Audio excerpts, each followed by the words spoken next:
Hello and welcome to the Soul Freedom Show. Your host here, Lokesh Baba. We are broadcasting here from California, and our website is soulfreedom.org. We are both on Blog Talk Radio as well as on YouTube Live right now. And we have a very special guest tonight. His name is Mr. Sevan Bomar. He's online all the way from Costa Rica, and he's one of the most diverse and enigmatic speakers of our time. He raises the bar for what is generally discussed by mental, spiritual, and physical advisors. He's rapidly gaining recognition with his unique message. He specializes in linguistics, etymology, and ciphering. He extracts the esoteric meaning within language. Having spent years in deep study diving through symbolism, occult, sigils, and geometry, James has become an expert in defining what is beyond the veil. So with that, I welcome my very good friend and expert, Mr. Sevan Bomar. Hi, Sevan. How are you doing? Wholeness Lokesh, I'm doing absolutely fine. Obviously, it's an amazing day. I'm feeling the energy. It's a full moon yesterday, but it's still hanging around. So I'm just definitely in one of those stages of my life where I'm ready to bring that message. So it's a pleasure to be on Soul Freedom Show. And it's kind of definitely relative to what we're going to be delivering today as far as the name of the show. So, yeah. Oh, yeah, definitely. Yeah, we've been planning this for a while, and we already have some dialers dialing in. But we're going to take some calls after a few minutes, maybe top of the hour. And why don't you tell us, Sevan, a little bit about your background, how you got started, and where you are right now? Please go ahead. For sure. I think those that are familiar with listening to my shows also know that this is the point where I generally have to repeat again what I said before. But instead of doing that today, I'm just going to get a little bit deeper into the formula, and that's what I call it because I see it as that we all are shaped, formed, and structured based on what we're experiencing and what happens to us and how we react to what happened to us and all of that. And so each person is very unique because each person's gone through different situations that have allowed them to arrive at who they are now. But this part of the formula is a formula of adversity, and that's basically when you live a life where you encounter certain situations where you really have to ask yourself certain questions and you need to get the truth delivered to you for that question, meaning that at certain points someone may be threatening your life and you may need to know if there's really a supreme being at that point. And then bam, you meet the supreme being, or you meet a situation that shows you that there was some clear intervention that went on that prevented you losing your life. Same thing with when you're dealing with a very stressful situation. Sometimes it's for many people it's no longer playing, it's very serious. And then they're willing to go to any extent to get some relief or to get some answers with what they're experiencing. And generally, just because of how we are designed as human beings, we look to this higher source to give us some answers to what we're experiencing, somewhat of a father or a mother figure. This has become the character God to give us some information about what we're experiencing. And so my formula for diversity, which is basically making me a little bit different than the average person right now, but I think that gaining extra levels of knowledge about your process beyond this life and all of that is going to soon trend. That's going to be something that everyone's going to want to know what's going on with, and then that's going to be also a point that we don't turn back, because it's not going to be a trend like bell bottoms or a trend like buying yellow Lamborghinis. It's one of those things where once you get involved in it, then you can't get uninvolved in it. And what it is you. It's a full awakening of the total dynamic of who you are, which is that information. Unfortunately, we're living on a dimension that even the ones who carry the greatest titles, be it president or be it king, will not get in front of everyone and explain to them the details of why they're here, where here really is, all of that kind of stuff. And so that, of course, leads us into this massive a plot against us, not something that we developed, but something that's being done to us. And it has many details to it to unravel. But once unraveling those details, or kind of getting yourself out of that web or that lattice work, you break free into this unlimited side of self in full experience. And So what I'm doing is I'm basically documenting my progress into that. My life has been since a child pursuing spirituality, from first the question of what happens when you die, also going through a childhood where my mother was conscious about not allowing us to watch TV and take in too much of the curriculums and programs. We were homeschooled and things of that nature, which, as I always mention to everyone, by the time I was a teenager, I ran away from all of that rapidly because, of course, that's just how things work with children. It's like a slingshot. If you put them too much into one thing, the moment they get a chance to do something else, they go and do that, and they go and do it aggressively. So this is also an important part of my formula is that once I came out of this, basically going to temple or church or masjid every 2 to 3 days at least, and for prolonged periods of time during those days, even going to school in those places. Once I got out of that, I went headlong into what it's like to be affluent in this world, in areas that have a great deal of activity, such as Los Angeles, Atlanta, Las Vegas, Miami, and these places. And in that experience, still having that seed that was rapidly growing, that was planted inside of me, of spirituality, which actually is really the study of spirits beyond anything, but this inter-reflection with yourself to still keep asking the big questions. Is there really a God? What happens when you die? Where are you at right now? Are you in hell? If someone dies, can you stop them from dying? You feel sick. I feel sick right now. What's going to happen when we can't move around anymore? This is what I call spiritual, because there's literally something talking to you, and that's what people need to realize, is that when you get going to yourself, especially in English, then there's an angel talking to you, because angels speak English or English. So this is basically an angle of yourself, a diameter of yourself that has only spent this moment, this 30 years, however old you may be, 17 years, in grasping all it can, like a grab bag of who am I, right? And then so this is the character, and this is called an eidolon. This is the character that's really, or the spirit, if you may, because it is energy, that's constantly talking to you and getting you to have an introspection about your life. So that's what we're talking about. So the beginning of my life started with me doing that early. So about the time that I got about 24 years old, I came into a very aggressive spiritual experience. I won't say through happenstance, meaning that just not through coincidence, because I feel like everyone is going through some level of occultation, whether they're aware of it or not. Even the name of the street that they live on and all these different things have some deeper significance and meaning if we can extract that meaning.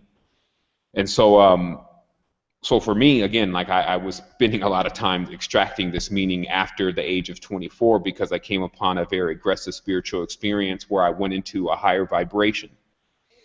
And it's very easy for me to decipher everything that happened now, because of how I grew and how I kept, the abilities that I gained and all the stuff. But during that moment, it was, it can't even be explained. It's just like when you experience something that people have not even said is true, it goes a little bit further beyond things that you just haven't done because you haven't got around to it, or you don't have the money to do it, or whatever. And I really want to distinguish between the two, because there's many things that people want to do. People say, I want to be rich. And it's possible. But when you say something like, I want to see if God really exists, or if there's another dimension, the amount of people that are saying that it's possible is a lot less than the people who are saying it's possible to be rich, right? So you get into almost like a very elite club of happenings, meaning that everything that's going on, you can't just really go to someone and say, hey, the wall was spinning, and I felt energy coming out of it. I think something's going on, because at that point they're probably going to be carting you off to the crazy house if you're living, especially in the Western culture. And so, in a certain sense, to just sum it up, is that I went through a very major spiritual experience where I was able to confirm beyond the shadow of doubt, and that's a good term, that there was in fact multiple dimensions. There was, in fact, an ability that we had that is very similar to some kind of superhuman or super being, and that we were just really getting started. That, in fact, how much we've really uncovered in this world of what we really are, this can't even be measured by your small pinky fingernail, and that where our energy really is in that. It's only when we can realize that that's what's ahead of us and that's what we're going to be doing, and we start doing that, that we'll be able to tap into the energy that's associated with getting involved in that. And this is the interesting thing, because like if I say I want to become a bagger at a grocery store, this doesn't take much energy. All you have to really do is just go down there and they're going to hire you, because the bagger turnout is very high. They got people coming in and coming out. It's not the greatest job. But if you say you want to actually pilot a shuttle, now you put yourself into this whole different kind of group. And the level of energy that you're going to need to pierce through everything that is trying to prevent you from becoming that is actually what your body can generate when it's turned on. And when it's not, then you cannot really get to you can fantasize, you can dream, because these are very closely connected. But as far as actually putting your primary state of consciousness into it, that becomes somewhat of a task. And so, of course, part of my work is getting individuals into the know about how to do that for themselves, and also how to take themselves through the process that allowed them to accomplish that. Right, right. Wow, that's a very good introduction. And just to let us know, how old were you when you started your process, or was it like since you were a kid, you could see, you could feel something in you, or what made you, activate yourself in a way? Well, it's different. It's funny because when you look at yourself as a kid, and then you see through your eyes as a child, and you start realizing how you're seeing things, and you're totally not seeing things the way you see things now. Yeah. How you see things is based on what you know to exist. And this is something that people should think about. It's like, let's say, for instance, a baby. A baby doesn't really come in contact with itself first. It comes in contact with its mother, who it actually, only through instinct does it actually know who that is, through some kind of connection that it feels. But other than that, it's completely lost to where it's at. It doesn't actually know how to define yet. So this is a key point, because it's also like that with all of the real aggressive emotions. Like, first of all, the baby is seeing only a shadow of itself most of the time. Like with a baby standing in the room or looking around, and this is before mirrors start coming about, and it understands the whole mirror. And if you have children, you know about this, but children don't even understand the mirror when they first see it. They don't actually get that who they are is who's in the mirror. Yeah. And this is a key stage, because if you can go back before that point, then you can release yourself from time, because the body has a lot to do with time, but we'll talk about that later. So when this baby is interacting, what I'm saying is that even as a child, me personally, when I was seeing everything, it was as, I didn't have much judgment with it. And so I went through these stages where, one, I use spiritual books like the City of Pigrapha, the Apocrypha, all these kind of works as like my cartoons, because from how I understood it, that these characters really existed and that they had these powers, and then there was all sorts of things going on and different dynamics and killing, and nothing different than what you see in a cartoon these days, except for this was based on literature of thousands of years of a lineage or bloodlines, or whoever's bringing the local religion to you. And this is, in my case, it began with Wahhab Islam, and then it went into Gnosticism, and then it went into Christianity, and then it went into even Nawabianism, and it went into many different aspects as I was collecting all of the data of what was going on in the spiritual world. But remember, there was a gap between then. So I had only accomplished so much knowledge when I was younger. And so in perceiving the world, I would say it was around 4 or 5 years old before I started realizing the difference between what I was doing versus the external world, meaning that I had built abilities to, when I was in the dream, I would grab something in the dream, like a bicycle. And then when I wake up, I would just grab it, and then I would hold it really tight, and then I would wake up. And maybe about 2 weeks later, I would have that exact same bike. And this was something that I didn't go to people and say, hey, are you pulling stuff out of the dream? Because remember, the kid doesn't even, it doesn't know other people can't do that. It doesn't even, you see what I mean? So this is a big thing, because we have to rewind to understand like our real chain of thought and how we came in the process of understanding what we think we know. And how when you first come in, you don't have any definitions, so you don't know what a box is, you don't know what a radio is, you don't know what a mirror is, You don't know any of that. And you gained that from someone else who gained it from someone else who gained it from someone else. So that's holographic then, because that means the first one who really started defining everything, everyone else's definitions is going to be based on that. And Right. so this becomes a interesting quest, especially as a child on. But I did remember, especially in church, during certain sessions where I would witness outlines of kind of what looks like an angel, like when you have it in the, when you do that in the sand and you see that thing down there, and I would see these outlines of that as large as the church. I used to even think that the reason why they built the points on the church was so that these things could fit their heads in. And so it was that kind of stuff going on, but not the rationale to be able to distinguish between people who weren't having these experiences and people who were, and who exactly these beings were. Like the mind you're not deep as a child. So you don't actually even say, geez, what is that? And you know what I mean? So that's kind of what you're dealing with my earlier life and my spiritual experiences. I had a lot less hands-on with it and just was in the experience. But after 24, that's when I got very astute at about not only recalling what had been happening since I was a child, but also what was occurring at that point, to see certain patterns and to see certain beings had been around since, I was 5 or 6 years old.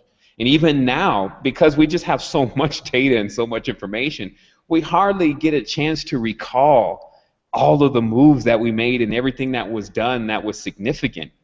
Like if you think about it, it's quite incredible some of the things that we've been through, but we've had no choice but to move on. Time kind of says, okay, we're gone, it's over, let go, you got to go, it's time for you to go to the next thing. And then so you have these major experiences in life that you actually forget about.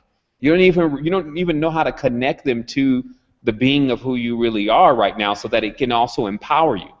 And so it has a lot to do with our memory. It has a lot to do with, if we can recall every single moment that something amazing happened to us, the energy of all those moments you would be present with. And this is what they really mean by being present. And then it's like an omniscience. All of your experiences are all present in that moment. And then the level of energy that you give off is just, it's phenomenal. Like we're only starting to tap into it. And I will tell people that this is about doing something that many great men in the past had set out to do, but it wasn't time, because we're in time, meaning that to introduce the world right now to an energy that is inexhaustible and is assimilable by them, meaning that something that can power human beings, is the next stage of, I guess they call it evolution or whatever. I'm not going to play the word games today, but the next stage of where we're going is the discovery of pranic forces. What's keeping the tree alive over here? Who is really the tree? And so this is going to open up this massive quest, because all of nature is what's really holding, not only in zoomorphication, but in biological encryptions. This is when an element is inside of a flower or a plant that can produce a certain kind of vision to give you information of things that took place in other star systems and on other segments of time, and even relative things to what took place on this planet. When we're actually able as biological organisms to interface with this of what we're standing on, the conduit Earth, and begin to go into its archives and to connect in with its tentacles per se, so it can extend our connection into experiences. That's the onset of omniscience. I'm not even telling people that that's going to be the grand finale. That becomes the beginning. And so this is hidden also, in, of course, in the ancient traditions as your roots, where you come from. And then, of course, Kundalini, which is even synonymous at times with Sophia, and even synonymous at times with Mary, if you can get deep into what these words and these acronyms really mean. So that roots is your story, basically. It's your history. It's your tale. And to have that, it gives you a certain level of stability, just like an animal, when gaining a tail, gets a certain type of stability. Watch a monkey on a tree. It's supreme stability. Because a tail is able to keep you balanced through your latest experience, while also giving you the ability to not think that once this is over, then it's over, then it's done. There's nothing after this. And I'm going to start getting really repetitive. People are going to see that because I think repetition is really the key these days, especially with people in the reptilian state of Brian, because it's the same thing. But people have to see now that every single thing that we're experiencing, it's going to take mining to pull out the real meaning of it. And this is the secret to spiritual knowledge and why spiritual knowledge always remain protected. Because spiritual knowledge is truth, so it connects with everything. As above, so below. So even the most petrified, distorted entity will bear a semblance to truth if you can see it, right?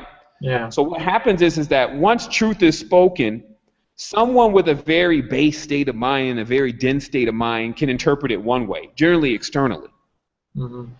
And their interpretation will only serve to get them so far into the total realization of what is being presented. While someone who has graduated into their balance and into that, again, balanced state of consciousness is going to go in and find the balance within what is actually being presented. So, for instance, if you show me some huge, massive, ugly, dark entity, one in balance is going to say, but another version of myself. And then begin on the work on self, meaning that if they find that there's some kind of distortions, and this just if you run across something like this, it'll still be very odd for you to run across something like this. But if you did, obviously most people would run and be afraid. But in the highest state of thought, the reason why there's no fear is because there's no disassociation. That means that if someone that is a master seer or whatever you want to call it sees some fearful form or something that they are cowering or would cower around, then when they don't do that, they tap into the next level. And so to make this very simple, what you're dealing with Earth is there's a lot of things to fear. Like all sorts, like even being in the body, you're afraid to get cut and you're afraid to fall off something, you're afraid to die and you're afraid to lose and you're afraid to, so there's so many different levels of the fear. This would 100% account for why we're in this low energetic condition that we're in. But to take a glimpse across everything and to go into the area where there's no fear, you see that the only way that could be accomplished is if you do not make an opponent. You don't accept anything as being in control or have power over you, even if it's the universe. It doesn't matter what it is. And this is the next level also of the process of our expansion, is the realization that all is self, that there's no external forms really interacting with us, because once we stop that, then we actually become in control of what is interacting with us. You see what I mean? Like we animate what is enacting with us. So this means spontaneous generation, this creating things from scratch. Spontaneous communication with all forms. This means that you actually don't see the tree as any different than you. So thus, the wavelength that you and the tree are on the same. So now it can hear you. Because that's all that's really happening. When you can, to communicate with something, you just must get on its same frequency and same level. So if we're stuck all the time on one frequency, this is my identity, this is who I am. If we're stuck in that, then this is why everything else is locked out. And so, you know, this is just that process back to, you know, some people call it going home. I'm not sure exactly, you know, what that means truly, but realistically to me, it's nowhere to go. It's like just a point of realization. And yeah, that takes me to the point, because you are doing a lot on your website. You have blogs and you have a why don't you tell us a little bit about what kind of activities you're doing currently to, you know, empower people in a way, and how you do it. Why don't you tell us a little bit about that? Well, I mean, I could only bring it relative to right now because, you know, the network's been up itself for about 6 years, and that's been just delivering, well, not just, but it's been delivering information to everyone in massive levels. And this is from the esotericlibrary.com, which is about 3,000 books strictly related to the occult and how it functions. This is obviously the Resistance website, which is an archive of all the information that we've come into up until this point.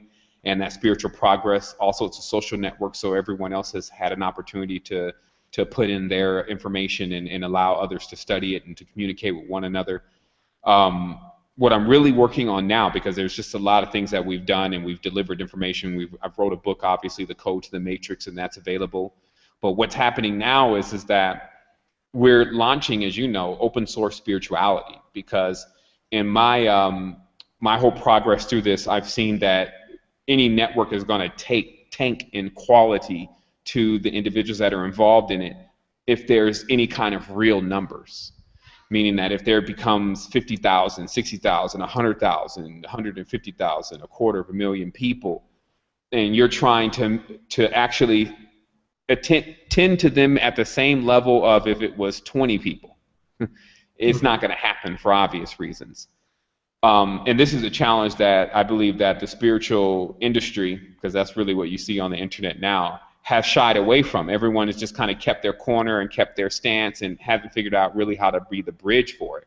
Because ultimately, if you're going to be a bridge, you're going to have to get involved in currency, because that's really the only reason why everyone's not together, because somebody else has got to go work and somebody else has got to generate something that's not right over the top of somebody else's, or else they can't even sustain themselves. So it's about, of course, being very candid about what everyone is still experiencing, no matter how high they say they've gotten on this, until you tap into the energy of Kundalini and how that's related to your currency.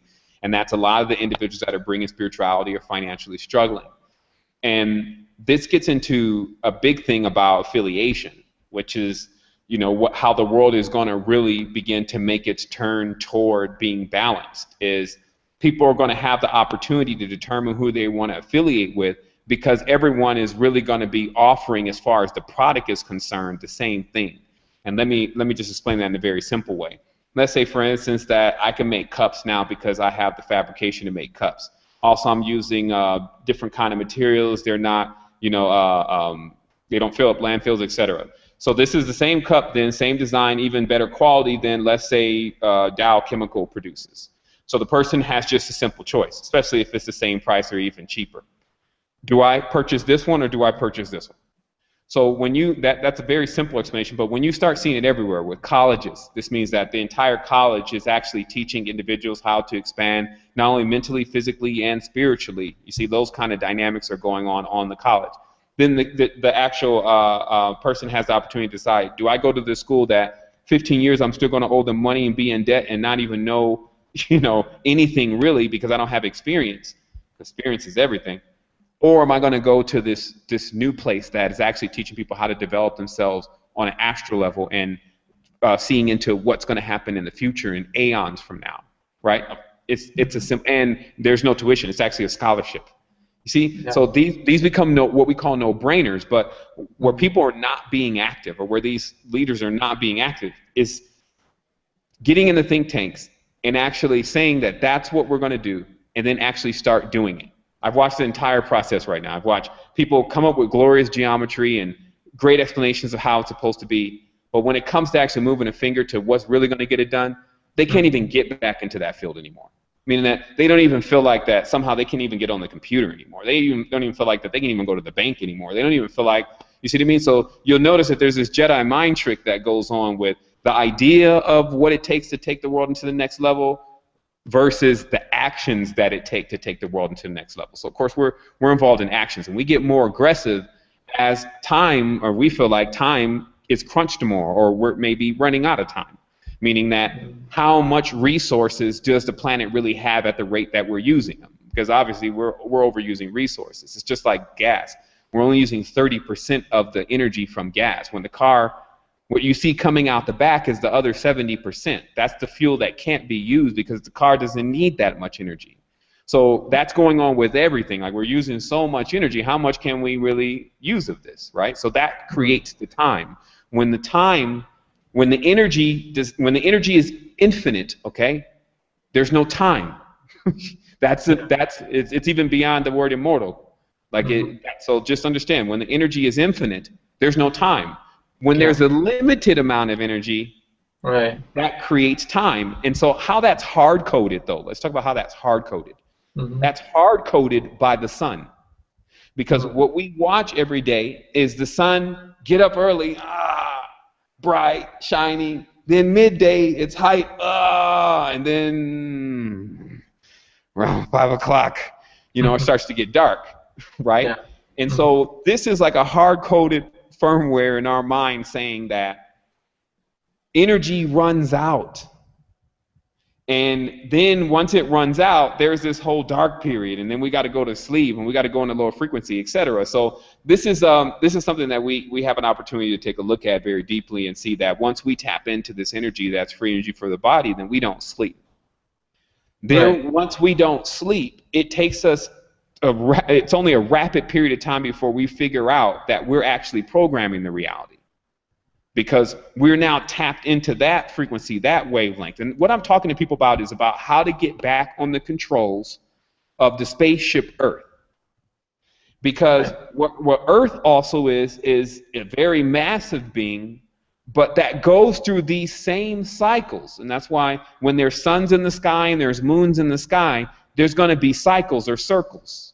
Mm-hmm. And then that means that the being, based on its stature and size, is going to go to sleep. Some people need to investigate how long does a whale sleep. The larger that you are and the more gravity that is working against you, the longer that you sleep. Mm-hmm. So why it may take us 5-6 hours to sleep, if you look at that in proportion to the Earth may go to sleep for, let's say, 250, 500 years. Let's say, let's call that the yugas. They say it's the whole universe that goes to sleep. And then when you get on those periods of going to sleep, this is just a slowing down in frequency. And then during these times, of course, you get what's taking place on Earth with malevolence or just bacteria, darkness, and what festers in darkness are the corners. These are actually wounds. So I'm not talking about positive or negative or which ones are good and which one's bad. I'm talking about the entire process of the creation, because the darkness is obviously a period where things begin to fester. Like I said, you get organisms on top of each other that never generally are around each other. You get all the things like what we see going on in our reality right now. And then there's this phase that comes after that. Wow. That's amazing. Yeah, there's no limit to where we can go from there. But I just wanted to bring up a topic you've talked about a few times. I've heard you speaking about the India and the native Indian connection, because that's the first time I heard from you. You talked about how the people from India are basically the same as what we call Native Americans or Native Indians, or even some people in South America. So can you just tell us a little bit about how that happened and how we can look at it? For sure. Well, I will first say that there's what is being said and what they're telling us, which is not the truth. Like we can keep going on and on and on how we're getting books with lies in them. Right. But because we have a heart, which is an anagram of Earth, we tend to be very democratic about when people lie to us and think that, well, maybe they're not really lying, or maybe they didn't really mean it like that. We just want to believe that it couldn't, they couldn't be actually making the action to lie to us. Like something else is the other scenario, but that's not the case, that we're being lied to.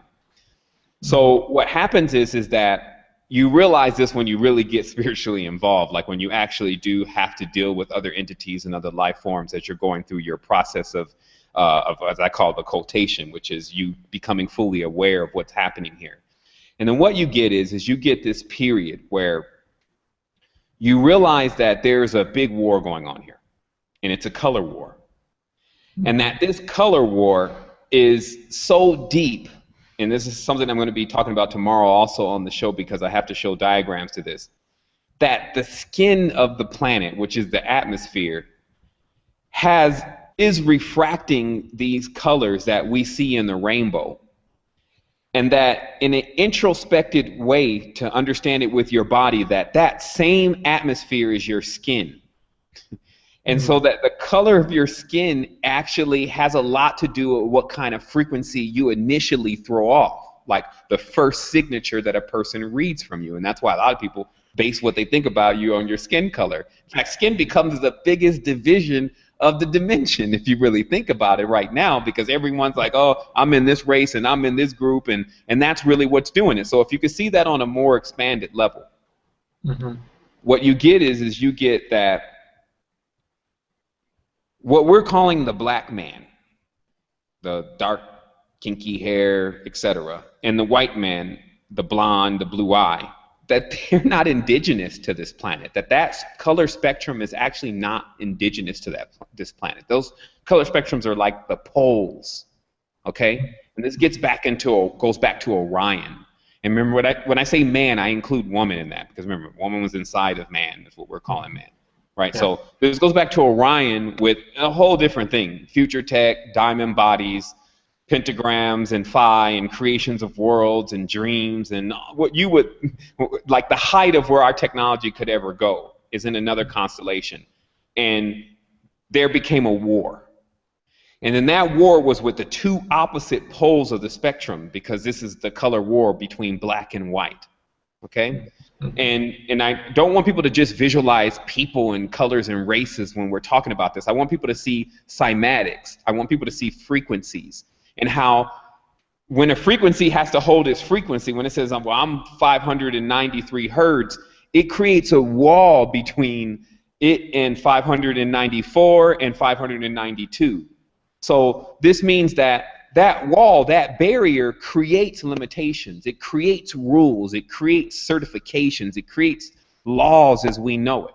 Okay? That's why they call them the laws of nature, right? Where two things can't really go together if they're too far apart from one another. Okay? Mm-hmm. So this war is like watching a fight in a club, where the fight is just spreading all over the club, and they're just tearing everything up, except it's in the universe. And they're taking this war from planet to planet to planet, warring, and using the beings that are generally indigenous to the planet as some kind of a brokering or determination to who's winning the war. Okay? Mm-hmm. So if you want to know about Earth, not all the other planets, but Earth, what Earth is, and I'm going to talk about this more tomorrow, but there's a story in the Kemetan text about Ra. Okay? Mm-hmm. And Ra then is this chief solar deity, which is not a male or a female, but more of both, because it's a dynamo, it's generating energy. That Ra gives his name, and they try to genderize him then, but Ra gives his name to a female named Isis. Okay, and I can only explain this through mythology, and let me speed it up here. But he gives his name to a female named Isis when he falls into his drunkenness. Okay, so right away what's being said here is that when the sun goes into its waning phase, it's like a drunkenness. And then another being approached it, named Isis, which is basically a dollar sign, if you smash all the letters together, or a straight line in a curve, okay, approaches it and gains a name that allows this being to begin to create worlds. And this is hidden within the text of the Sophia tradition, where Sophia creates this world. That's the Gnostic tradition. Obviously in the Egyptian tradition, Isis creates the world. So what this is really talking about is that some being set out on its own to actually create a world. And that's also even in the Luciferian text, because we find that Lucifer is not a male or a female, but rather both. And this gets us into the planet Venus, which actually has an esoteric symbol of a heart, that the symbol of the heart corresponds to Venus. And that's why Venus is both the goddess of love, and also Venus traces a pentagram out in the night sky through its precession. So this gives you the connection between the heart symbol and the pentagram from a celestial level, okay? And so during this particular creation and projection, would be like if this being says, let's say Venus says, well, what kind of planet do I want? During this time that Venus said that she wanted a planet of love, of heart, okay? Now this is what creates the heart symbol. And this is why heart is an anagram for Earth.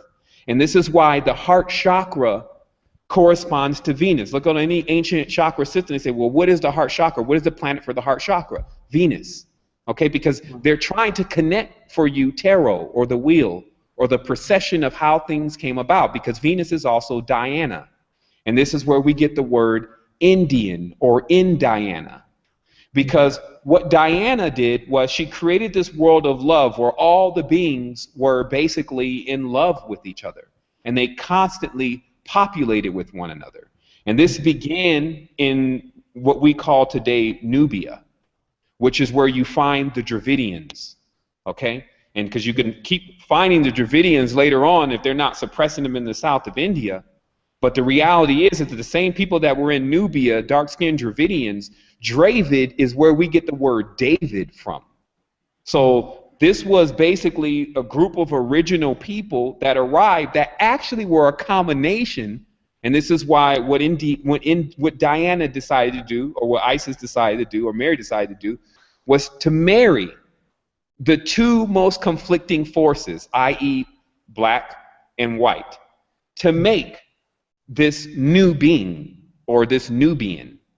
Okay? And what this new being looked like is that they were dark, like Nagas. But their skin, or excuse me, their hair was like fur in a sense. It was like a very stringy hair, not like the kinky hair of the other side of the gene. So in Diana, and this is really where the heart symbol comes from and why they put a break in the heart. Because the heart also is what you see in a shell. Like if you take a shell, a clamshell, and you turn to the side, you'll see it's a heart, because that clamshell has to do with Phi. It's created through Phi. So the heart came together with the combination of the two opposing forces. They married them. So there was this actual marriage, and this was actually called the covenant. Okay? And so now that's just a deed. People need to understand that the beat goes on. Like some people think that these moments just stay forever iconoclast in time. Sometimes they'll make a star to it so you can receive that kind of energy over again if you want to tap into it. But generally the beat goes on. So after that creation and that marriage, there were children. And this is why those children were the people who then migrated from Nubia to what we know as the Indus Valley. Because they were nomadic people. They migrated based on the earth. Because the earth has, and we even see it now, seasons. So you don't want to be on the wrong season. So if you're looking for a certain kind of energy, mainly abundance, then you're going to travel through the earth as the abundance moving through earth. And this is why even right now, that's what the Olympics is. And that's what even these World Cups are. They move and they wave energy. Because even right now, like Costa Rica's playing today, and this is a sidebar, but when Costa Rica won or hit a goal, you can hear the entire city. And this is a big city. You can hear the whole city. Right. And they're sending all of the energy to Brazil. So that's a huge wave. Even they got waves and fans sending energy there. And that's how the energy is harnessed. And then geomancy, which is the structures that they build and the crop circles and these kind of things, are what are moving that energy in different directions, right? So that's real future tech, okay? But to get back to what I was saying about Mary and her creation of World of Love, is that these beings love to be fruitful and multiply. So much that even the original prototype from Orion, which is what we're calling man now, actually became blended with other life forms that, I guess in Sophia's magnificent dream, she dreamed up. And this is our animals, our insects, these kind of things. That what you actually get if you read the ancient texts, especially those from the Indus Valley, and even what you see in Kemet, is composite beings. This means a man with a tail and a scorpion claw. A woman with a spider face and different things, because the first, and this is why I say Tiamat began to birth monsters first, as they say. But the free expression of the heart, there was no limitation, anything. It was like a huge orgy here. And this is why way later on, something tries to come in and discipline it and tries to divide one from another and just says, oh, this is enough, this is a mess, which is what you're seeing in the Catholic or Jesuit state of mind. You see what I mean? So if you can imagine Earth during the netherworld days, where the foundation to what we're standing on and what we have as our genetics was created, you had this infusion between the entities that live here and the Orion template, which gives physical bodies. And you find this drawn on the walls everywhere. You find it in Kemet.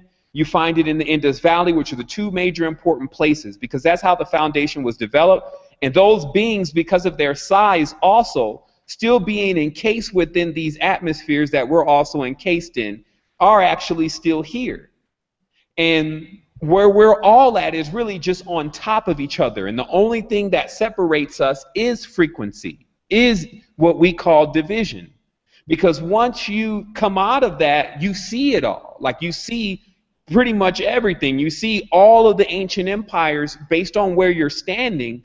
Like whatever was here is always here. So you actually see that. And that's why many areas are off limits on Earth right now. Like they don't let you go and sleep in Crete, where the big temples are of Baalbek, and you just staying in there all night for a few weeks. Like they don't allow that kind of thing. And it's because you're laying still right on top of the ancient temple. It will still be there. And when you go to sleep, if you phase lock with it, if your frequency becomes harmonic with it, which is done through signs, tones, symbols, etc., songs that were being sung in that same area, then you actually get harmonized with it and see it. This is an amazing phenomenon on the planet, but obviously off limits, because there's more to the story. That obviously what happened, and there was a major war that took place where Tiamat and her monsters went to war with the massive template of Orion, meaning what would be the Jesuit Empire, the one who attempts to take the father role in the universe, utilizing technology to go to planets in order to begin to separate them and to put them back in order. They call this masonry. It becomes a person who knows how to shape, form, and fashion gems, because all the planets look like gems and jewels from outer space, but they're rough and uncut. So then one of these craftsmen come to the planet and start shaping, cutting roads, cutting trees, splitting atoms, cutting everything. That's why their chief symbol is a sword. Even the shamanistic symbol is a sword. It's blades, because this is a metaphor to that when you create languages and you create buildings and you deal with technology and anything external, it's like cutting into something that would otherwise be unshaped, unformed, unfashioned as a womb. So just to bring this in full circle, there was a major diaspora that took place, because to get into what you asked as a question, but this is obviously some good stuff. But what happened was there was a diaspora during what we call the inundation. This is the inundation period where the vault of heaven collapsed. If the vault of heaven collapsed, meaning that if there is a great flood, which we know there was, right here in Kentucky, there's seashells on the mountain range. Right here in Chiripo, there's seashells on the top of the mountain range. So this is 100% proof and evidence, because nobody's going around trying to put all that stuff there. They'll do some other things like some structures and things, but trying to put all those seashells on top of the mountain, forget it. So what I'm telling you is that it was all underwater at a certain point. But what caused that is because Earth's water broke. Her womb broke. She actually already birthed probably what we're calling our ancestors now. But this was somehow simultaneously timed with the entry of some other, what we would call extraterrestrial form, meaning that a form of conscious that is alien to ours. Like we don't think the same way they do. And they penetrated our world. And this is also very sexual and symbolic to the phallus and the yoni, because our world is just a womb. It's dark. It doesn't give off its own light until the beings start doing that. So till then, the beings from the outside in the macro see it as feminine, even if there's men, what we call men on the planet. So when they penetrated the planet, they broke the canopy, because that's what happens when humans or hymens are on planets and never been experienced to any kind of extraterrestrial forms or foreign states of thought, and then all of a sudden get invaded. And then so that penetration broke the canopy, and that also caused a massive flood. That's what broke down all the irrigation canals and chambers from Indus Valley all the way to Egypt. Everyone was basically, everything they had and everything that they knew, it would be like Katrina. And now all these people were just basically trying to survive, and that's why they left, and some went to what we call India, some went to what we call America, some stayed in the Central America, but there was always one common feature with all of them: their hair. Generally a black, very thick, coarse, 7 to 8 ether hair. When you cut it down the side, it actually forms an oval. That's in Diana. So this is how geometry tells us the origins of the people who were there and who was originally there first, etc. So these people, remember, so their entire empire and everything that they were doing, because they basically have been given one command: be fruitful and multiply. So in that, which is what goes on in the underworld, the underworld is under the microscope, everyone. It's when you put bacteria inside of somewhere and you turn on all the lights. You'll watch this bacteria replicate so fast, and it's because they're basically having sex or six. And so until someone cuts the lights back on again, there's going to be a massive reproduction, and that's why these are the most numerous people on Earth. They're actually still the Japanese. They're the Chinese. The melanin recession didn't start coming in until the actual invasion, because the invaders were melanin dominant, meaning really black with kinky hair. And then the ones that followed up with their ships were blonde hair, white, with blue eyes. And then they, as you see in all the ancient texts, generally had their reproductive symbols out, meaning that that's the hidden mystery about the fallen angels, or the ones who came from the sky. Because when they got down here, it wasn't even like they were actually trying to civilize the place. They were trying to create a home also.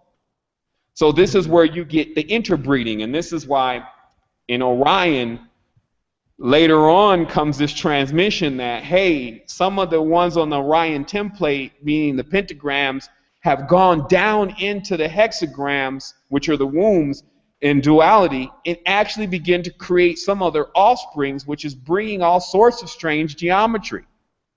So, you know, this is what you will see in transmissions, and these transmissions go from energy. This is not someone getting on a radio and saying, Earth to Orion, are you there? Yes, this is Orion, come in. It's not like that. It's the energy that's coming off of the stars tell each star in adjacent what's going on. Like, just like if I'm around you, if you start giving off this energy, I'm going to know something's wrong with you, or you're happy, or I'm going to know even more details, especially if I'm very empathic.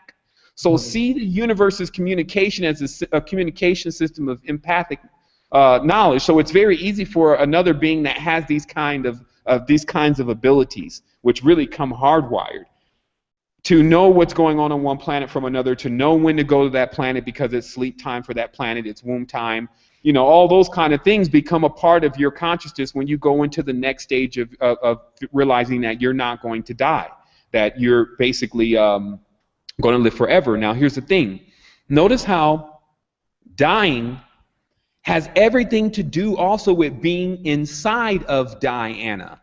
You're in death, in the place in which death is even possible. Now, people need to also see that these three-dimensional worlds are special in the sense of they actually have a component called death, which all the other spaces and expanses don't have. Limitless means no death. Limited means death.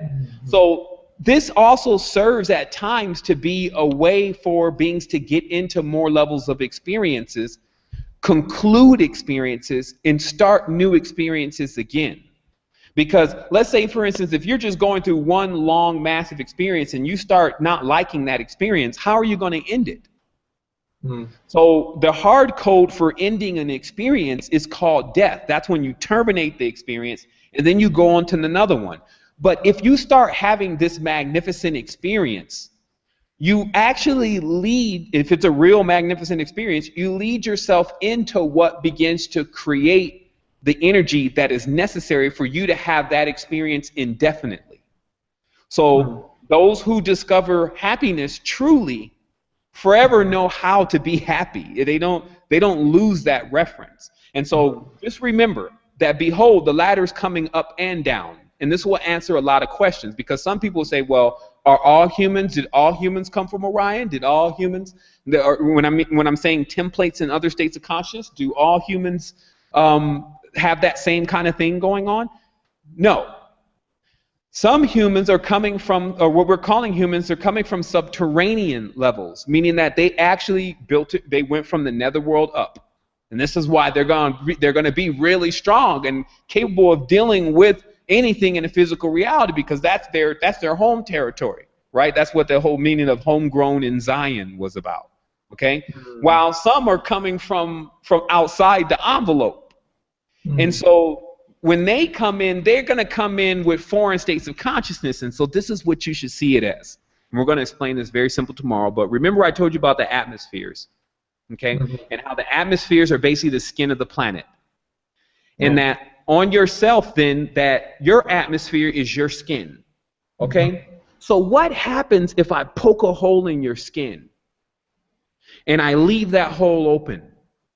It gets infected, right? And this is because somehow the skin is keeping very negative bacteria and things like that from getting inside of the more sensitive areas of the body. How is it doing that?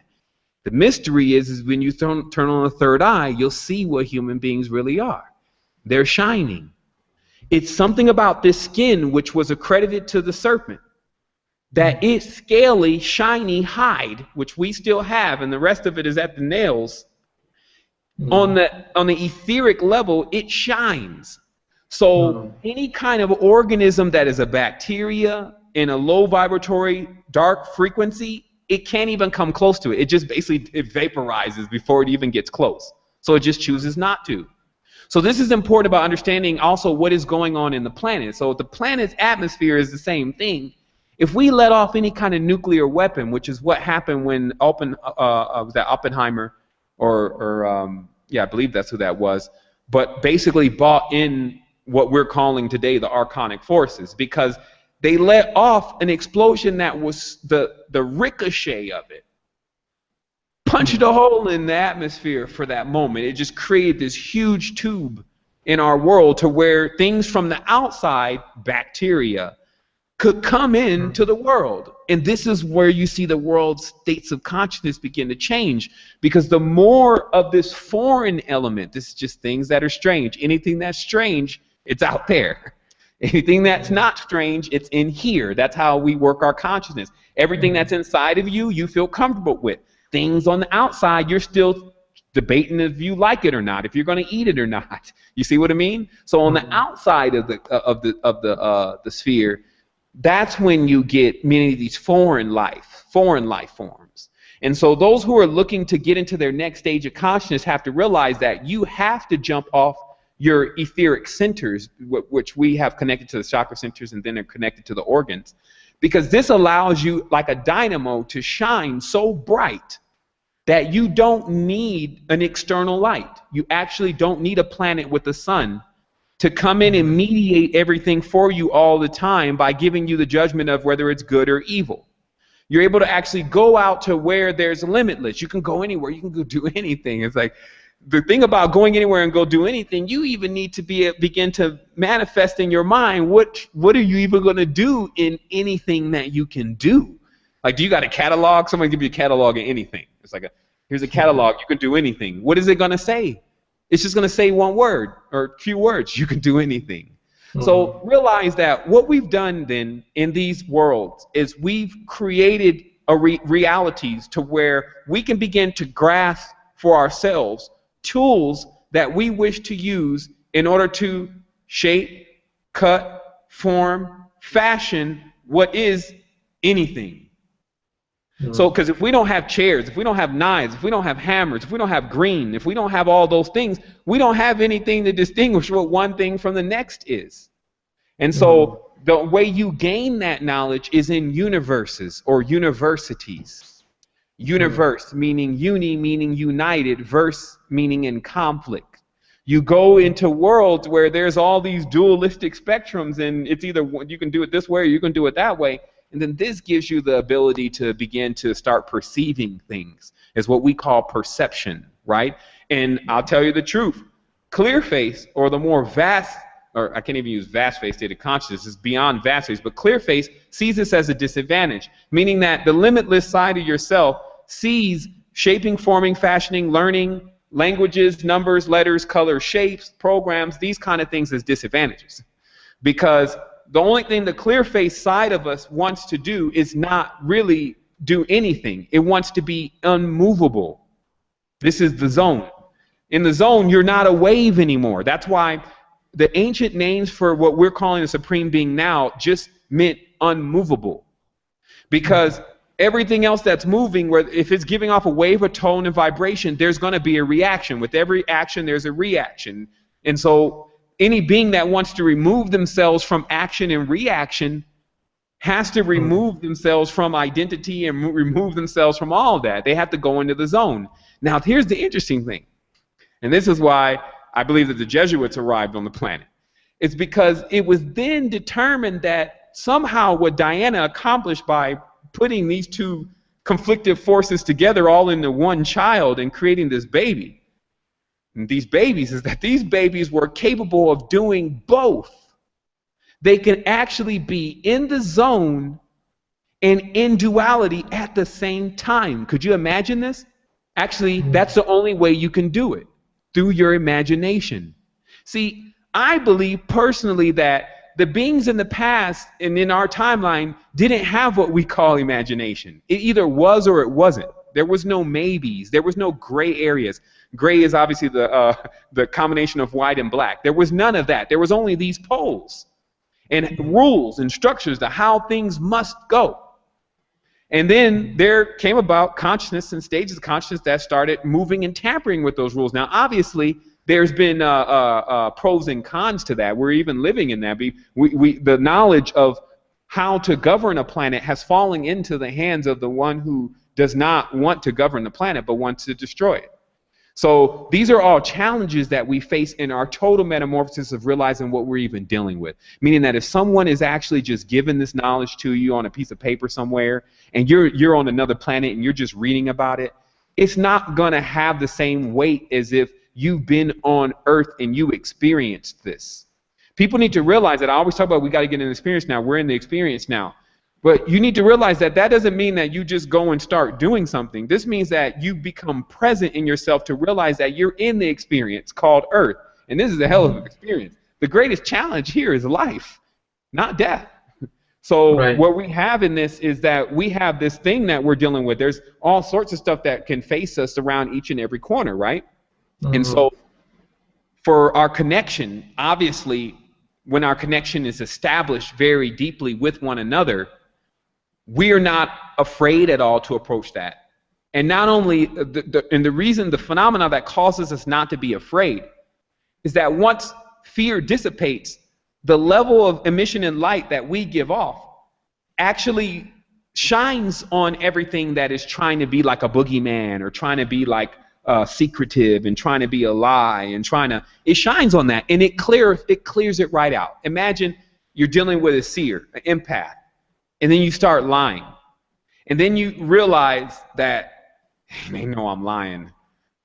You see what I mean? Like this is what I was talking about of the metamorphosis of this world based on affiliation. Once people start to, what we're calling lower states of consciousness, realize that they cannot survive off of us anymore. And this is the big thing because we're keeping them alive. Like we are the ones that are patronizing. We are the ones giving them the choice. Right? Like the more money we give them, and they keep making choices with our money. The more patronizing and watching of them, they can keep making choices to what they show us.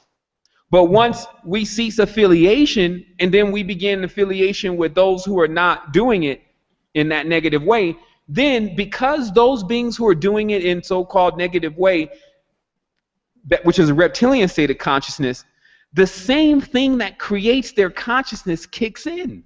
And it says, oh shit, we can't survive anymore unless we actually get on that level. And then it actually gives them a reason, because the reptilian, it works like that. The reptilian, if you give it some incentive to become something else, that's the only time it does it. And this is when you understand real nature and you understand these energies, which our ancestors did. They knew how to bait a carrot in front of a rabbit to get it to become a lion.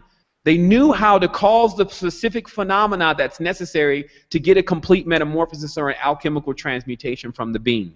So we have to see ourselves in the same situation. First of all, we're in a crucible. That's what this earth is. It has several sacks around it. So there's some pressure here. There's gravity, right? Gravity equals death. Where there's, as they say, where there's cats, or where there's rats, there's cats, there's dogs. So there's certain things that equal other things. And so while we're in this crucible or being crucified on the cross, which is the four winds, north, northeast, southwest, what happens is that alchemical transmutation makes us at least 1,000 times more stronger than we were. And how you can prove this is you can do alchemy, and you can take an element or herb and then actually take it through the alchemical process, which makes it a spagyric, and it becomes 1,000 times at least more stronger than the original herb. Also proving that every being that lives here, and this is why we need to get our priorities right with our levels of respect, because as everyone starts collecting themselves and becoming awake, you're going to find other life forms that are not going to be so happy if we find ourselves on the opposing side of them, meaning eating them. So what you're looking at with each human being then, to understand the mathematics of the planetary systems, which is Metatronic, is you would actually find that the amount of division would create the strength of the being. So if there is 9 billion people in the world, let's say 8 billion people in the world, each human being is at 1/8 billionth of its strength. Okay, so this would get you an idea of what you're dealing with here when the world awakes. Oh my goodness. 1 in 8 billion generally of the strength and the abilities, that's what you're using right now as a human being, because you have limitations. This is why you have 10 digits. You can only do as much as 10 digits can really process, right? So this is the 1 in 8 billionth, or 1 in 10 billionth will probably be the maximum number. So what happens here is that in this process, then you can look at, if you want to understand where the other states of consciousness are, because they're all around you, what then is the grasshopper on? How much of the grasshopper are we seeing right now? Seeing that his numbers are into the zillions, I think, or into the trillions of grasshoppers, way more than humans, right? So he's at 1 in 8 trillionth, let's say, right? And that's what's making that grasshopper seem smaller than you. But once that grasshopper family, and I'm just giving you an analogy here, once that grasshopper family comes into full awareness, what you'll be dealing with is one large grasshopper at the full strength of what that species really is. And this is why even Solomon said that one should probably study these insects to get an idea of the other worlds, because they bear different levels of geometry, they bear different kinds of abilities, and they also bear a different state of organ, an organ that is liquid, not solid. Not a plasmic organ, meaning that our organs are solid enough. We pull out a heart, lay it on the table.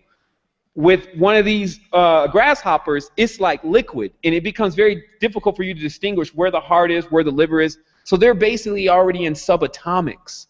So even if you would give credit to that species just once, and this is why racism and division is only going to make you weaker, then you can actually realize the level of quantum power in the real stage of the what I call spirit tech that our ancestors had already tapped into and were aware of by simply studying what was placed in front of them at the planetary system that we're located on. Meaning that if you look at the design and the structure, and then you look at what's inside the organism and you see it better than an iPhone, damn it. You find all sorts of things out. It goes for the plants, it goes for the plants, and it goes for the animals. And it's a big thing, because here's the other thing, and again, we'll talk about this more tomorrow, but another thing is that what you're seeing in the reality for those who actually came here before and that were already here in different stages, different sets of geometry, is everyone love to put their mark on it. It's like something about just with animals, they mark each other. Okay, so if you can understand the material world, it has a lot of marks in it. That's really what language is. Footprints and all these kind of things. Or someone's always tagging and writing on this. It's the same thing going on downtown. So what happens is when one of these glorious beings come through and then leave, they may just leave a species of flowers. And that species of flowers is them. That's them on this level at 1 in 19 trillionth of the power that they have now, or wherever they are. Right? So this is why we're all one huge family, because that flower, no matter what, still puts me in touch with that being if I understand what I'm doing with that flower and how to become harmonic with that flower. And this is why plants have temperaments. And I'm not saying all these beings are positive or negative. I just need to let you understand spirit tech. Because what happens is that if you take on the mode or the frequency of that particular element, then you can become it. So this also means that, like, because plants have temperament, some plants don't like sunlight. Okay, some plants like to be in the dark, and some plants need funguses to grow, and some plants, you see, so each of these plants have different temperaments because these temperaments are the same as what humans have. And so this is where the biorhythms really are, is that if a human takes on this melancholy, depressed temperament, then they may become like a willow, right? And then that willow kind of personality is also a nymph or a dyad or basically a separate spirit that is harmonic with other entities or trees that have that same kind of demeanor. So, you know, I'm just going to scratch the surface on that just a little bit, but just remember, harmonizing with something is becoming like it. So even if humans choose to become like computers, then they will adapt the mentality of silicone, which is different than plastic. We need to understand the major agent in a computer is silicone, not plastic. And silicone is synonymous with silica. And these are basically crystals. And that's why computers are crystals. So, you know, this is about, you know, the next level of this, because this is not technology, what you're looking at. This is confusion. This is when you install Windows with a Mac boot strap, you get an error conflict that takes you an hour to fix, while you could have been more productive at doing something else, and you were just trying to send an email. This is where the same people who invented the computers also invented this modern religion that we're dealing with, and about 2,000 more science fiction books with Zeno the god dumping people in volcanoes and levels of programming from Scientology, etc. So those same individuals, Hubbard and all the rest of them, Scientology and the UN and all that, they're the ones that developed this confusion.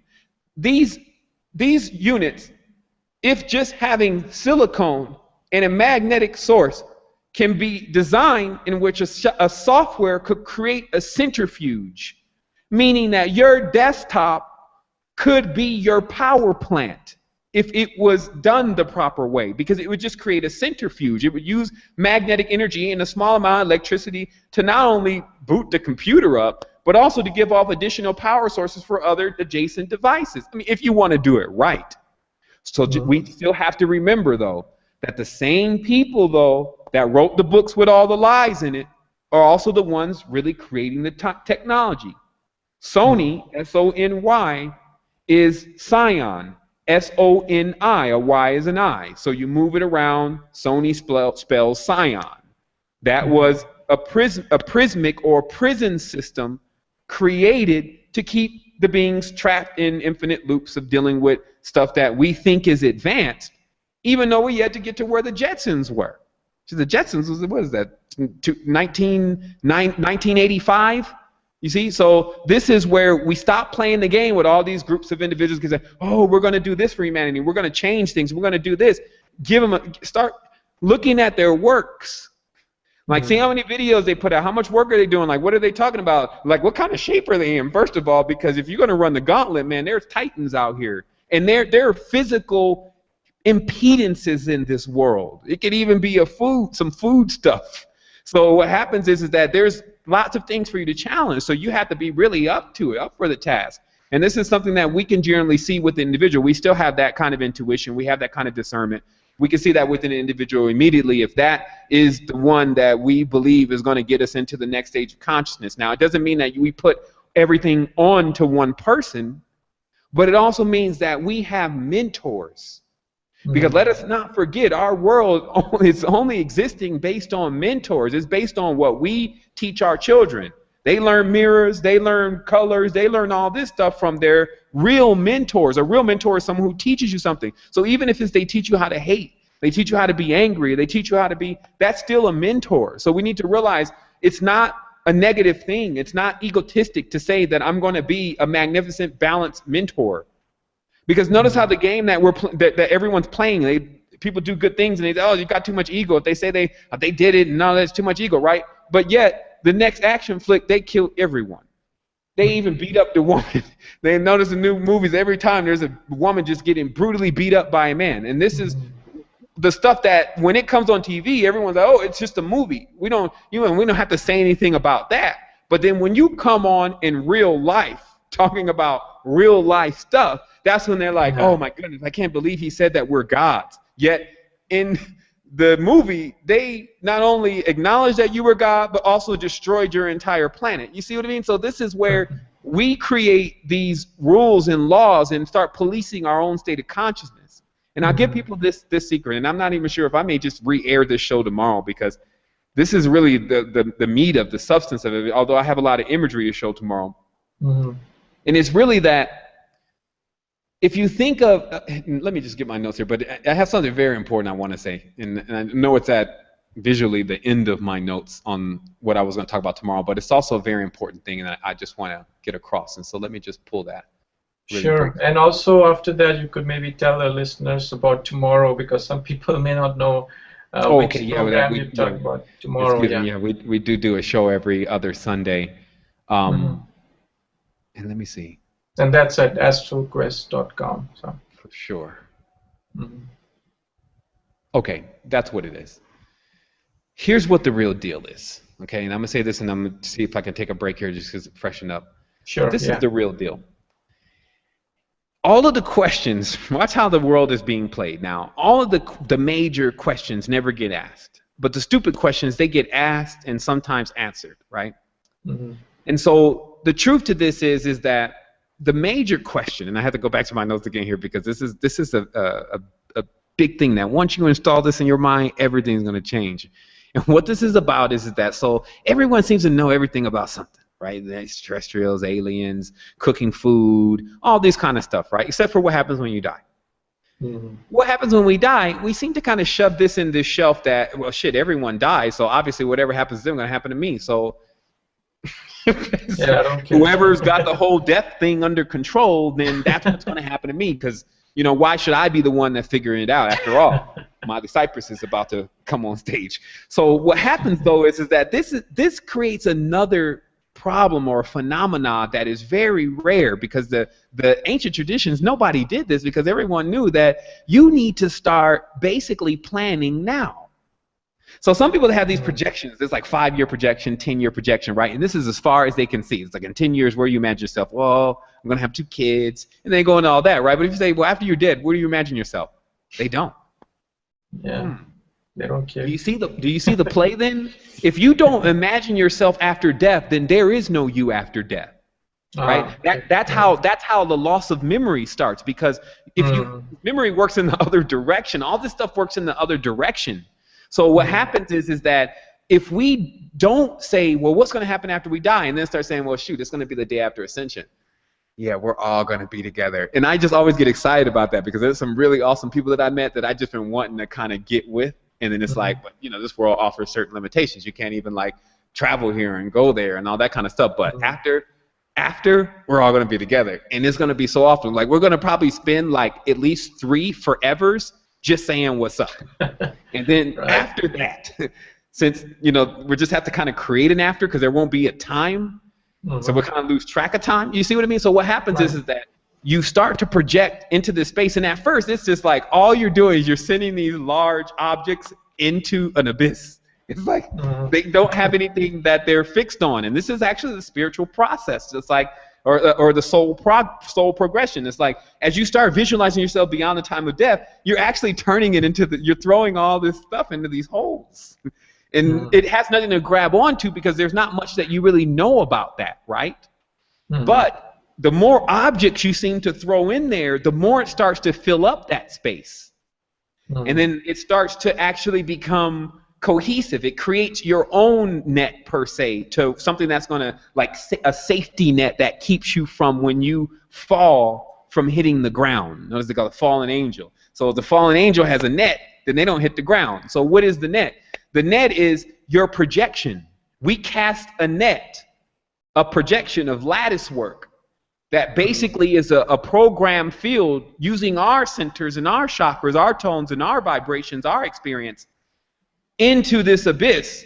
And then we light up the abyss. We actually start to create in a space. This is no different than when we've gone into some place that's all forest, and then, you know, 100 years later you come back and it's a super city.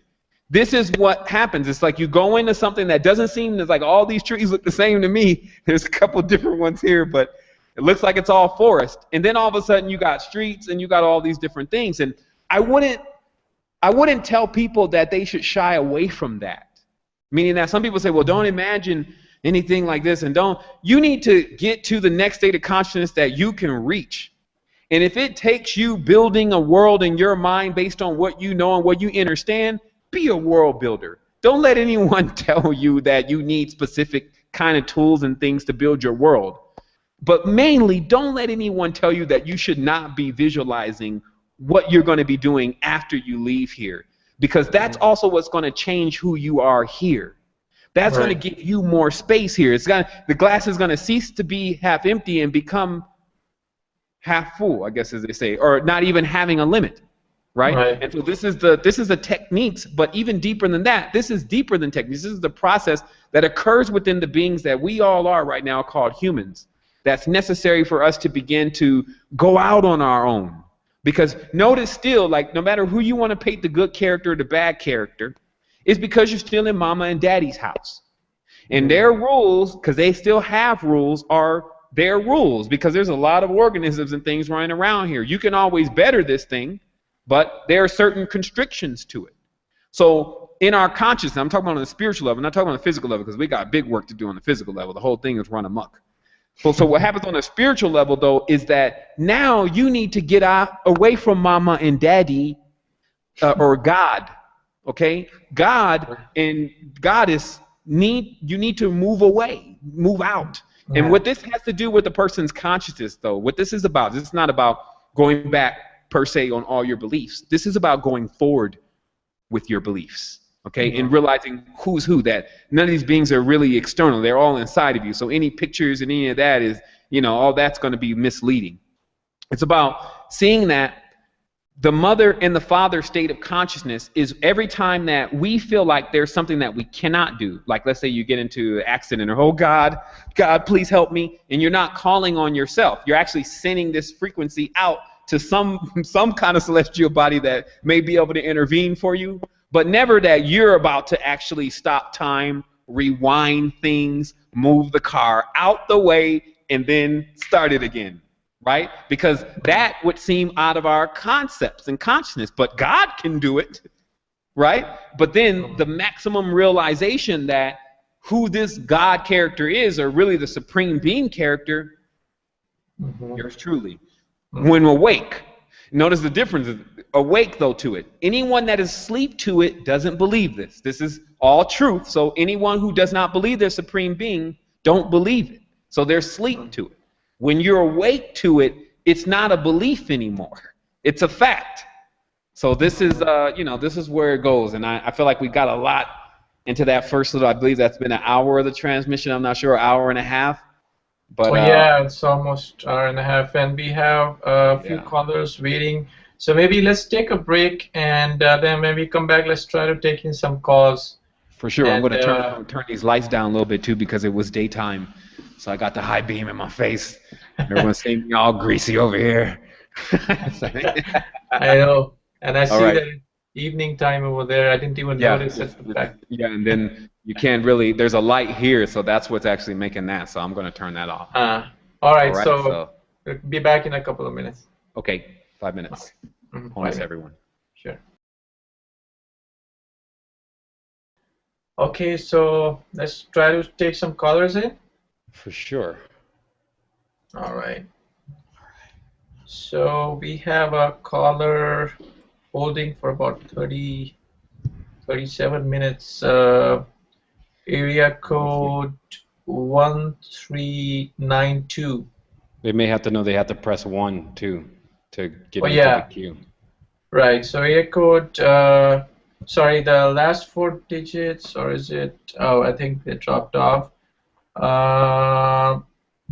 There's Harmony of Being. That's the name of the user who's dialed in, and I'm going to unmute you. And if you have a question, please go ahead. Give me 1 second.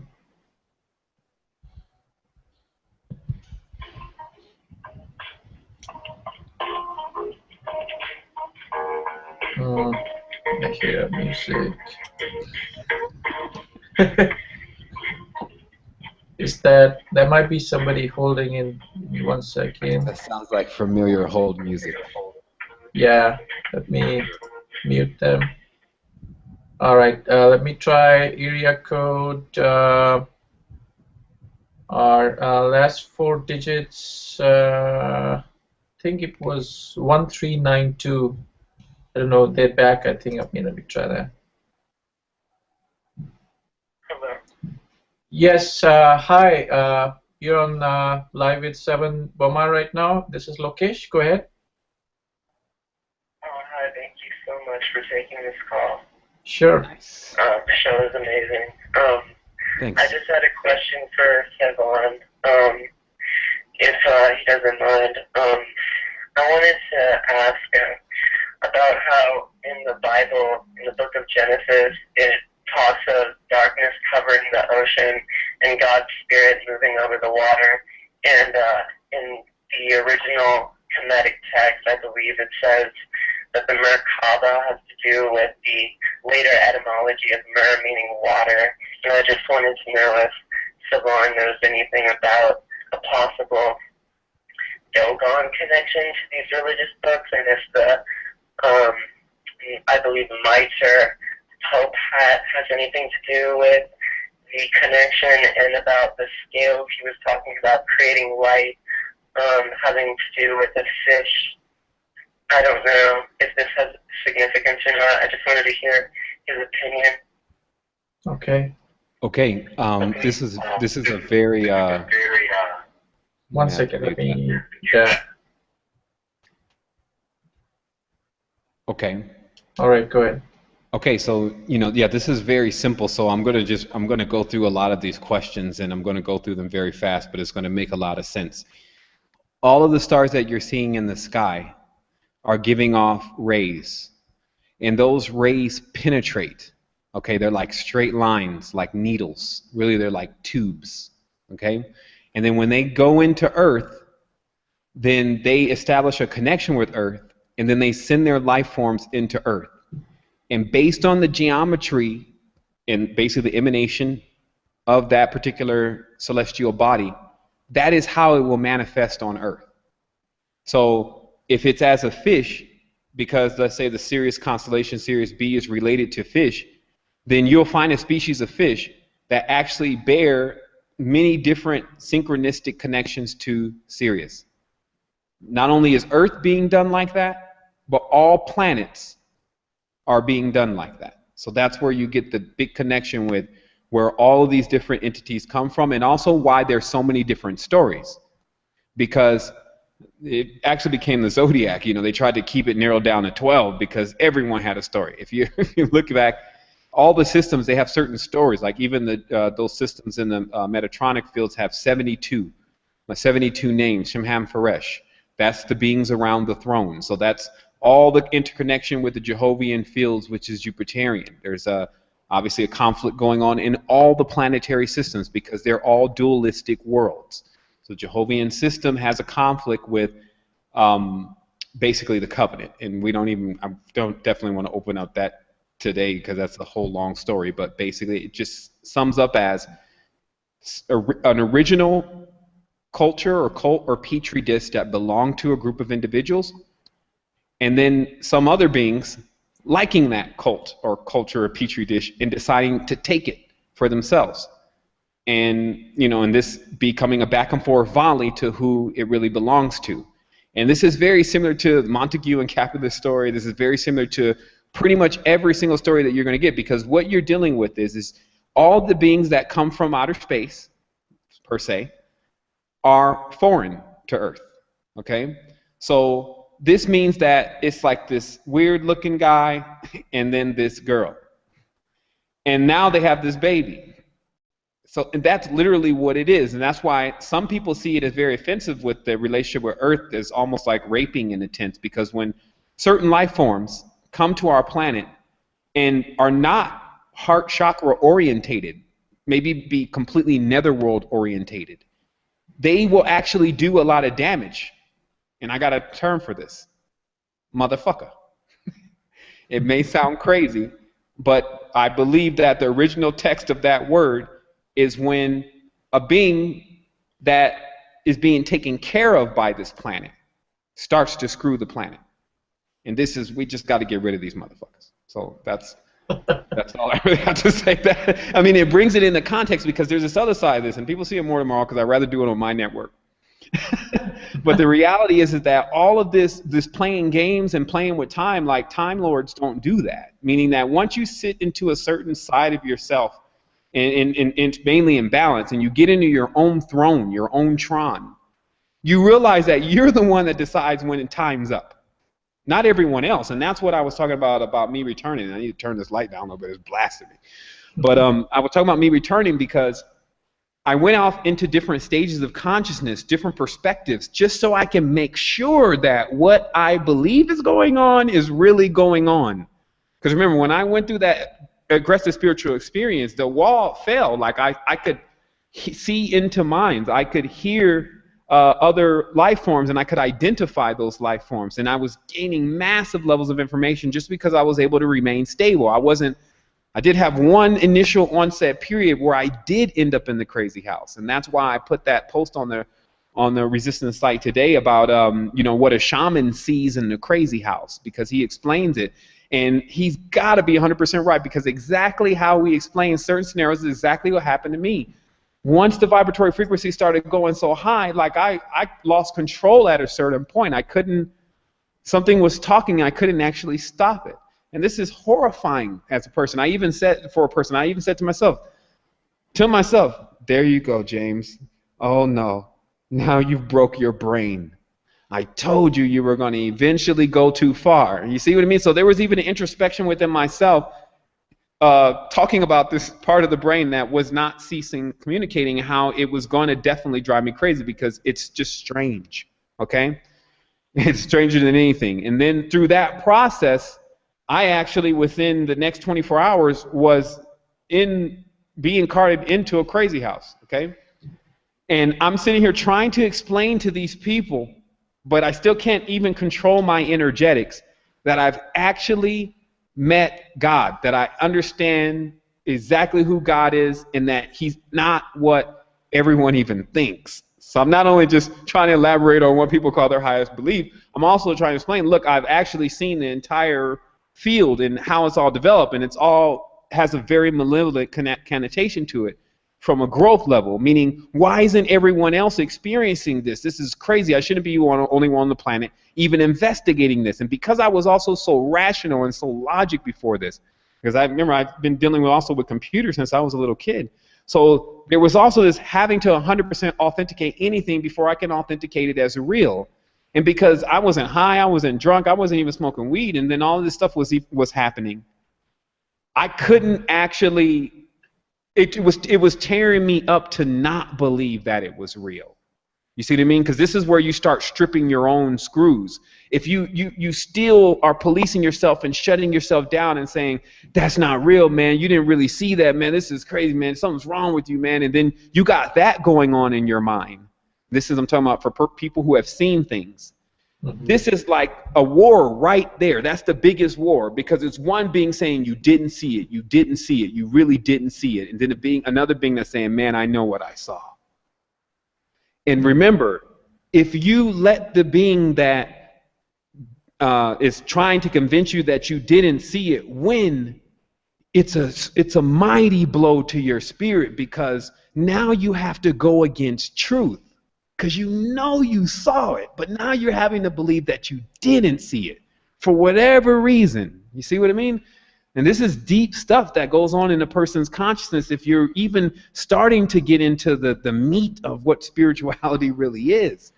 And so, this is the complete metamorphosis of it. I've met people now that have said, man, older men that said, man, what you did, that's what people end up in the crazy house for. Like, no one actually goes complete to that process without and ever balances out. And look at you. You have a wife, you have a child, you're successful. Wow, man, this is a big thing. So I don't expect it even now personally with a lot of people to actually click until I move into this next stage of action. because I can show people beyond anything, I can visually what's going on here, and I can release the information that's necessary for that all to make sense, even from a scientific level. And so what happens is that it's just that's the end of time. And so some people would think that, well, how could that be possible? I shouldn't even know anybody that's capable of doing that. All of this, all these doubts, and all I've done is I've hacked my own system, and I've taken off all the governors. And this has happened through a process, though. It's like, because you don't just see all of a sudden the other realm a little bit, or you can actually read a person's mind like a piece of paper, and then all of a sudden come back into the reality like la-di-da. And then guess what? No one around you, who are you going to end up finding that you can start even talking to? And this is what I think that's why secret societies end up culling most of the individuals that even get in deeply into this stuff. You see what I mean? Because they don't have anywhere else to go. Who else is going to believe that they just saw, something run out of the room that actually went through the wall, or that they were in this other world and they were actually asleep in this one, but there, and it was real. Everything was so real. You could feel, you could touch it. Like there was even bugs on the ground. There was dirt. I talked to people, they gave me things that I know now. Like I'm extracting knowledge from other worlds that are applicable to this world. I'm talking about the real futuristic version of what Tesla was trying to do. Introduce the world to free energy for the humans, free energy for the body, or else there could be no compromise. And then what we're dealing with now in this world is the world after the treaty, because there was a war. And at the end of that war, the weaker states of consciousness lost. And this means when you lose a war, there's a treaty. And what is the stipulation to that treaty? You shall not use your power or even know about your power. Okay, they talk about these activities took place with what you're dealing with the larger pyramid in Amenti, which is basically the what we call Lower Egypt. Okay, and Lower Egypt is the famous one now. That's where the pyramids are. Everyone says, oh, the pyramids, they think that's Upper Egypt. That's not upper, that's lower, that's the netherworld, that's Amenti. So if you look into the annuals, you'll find for the ones who wrote this stuff, not all the different variations that came after it, because if someone's trying to philosophize with some ignorance anyway, what are you going to get from that? Right? So think about that. So what happens is that you find that the dweller was present. Okay, this is the name for the chthonic being that resides outside of time or in stasis, an inverted septagram. Okay, so what happens is that there was a situation where a being known as Thoth, or Thought, I'd like to call, which is synonymous with the moon and the ape, okay, or monkey, or the moon key, okay? Basically hominids, but very advanced. Like I told you, if you divide the power by the number of them, then you can get the overarch, meaning how strong they are on the other dimension of consciousness. So hominids are extremely mathematical. So they don't actually function. Monkeys don't function on the same logic that we function on, which is really more like heart logic. Function on like numbers and shit. So what happens is that they were able to, through thought, develop like systems that were slight deviations from the perfection of nature. 365 versus 360. Basically, understanding the keys to time and how to create time, because all the other beings in the expanse was timeless. Nobody was feeling like they were going to die. None of that was going on in the universe, right? That's like a shadow cast over the universe, like the lady said, the dark shadow that cast over the water. Oh shit, something's about to happen. Who's pulling in with this big ass craft? Oh no, it's Jehovah in the moon again, and the lords from Orion. You know, you start connecting it all. It's the same thing that comes into the like what is that the series Star, what is it, Star, it's the one that's similar to geez, why can't I remember it right now, but anyway, Star Wars. No, it's like a Stargate. So the Stargate series, okay, they really give it a little bit there, but at least enough to explain to you what can just happen if something more advanced comes to a less, or so-called conceiving less planets. Meaning that what happens if a being that does have a little bit more future tech comes along and doesn't want to give it to you and offer it to you to help you, but wants to enslave you with it, okay? Is that any different than computers?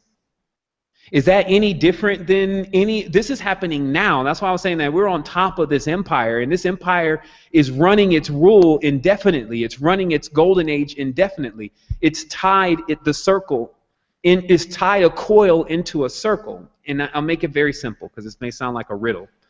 But basically, what kings are, or Khan, which is synonymous with queen and Cohen, so it's a male-female. Like what you kind of saw in the other movie where there's a male-female pharaoh, the guy who plays on 300 now. And so what happens is that in this system, and geez, I had to take a moment here because I'm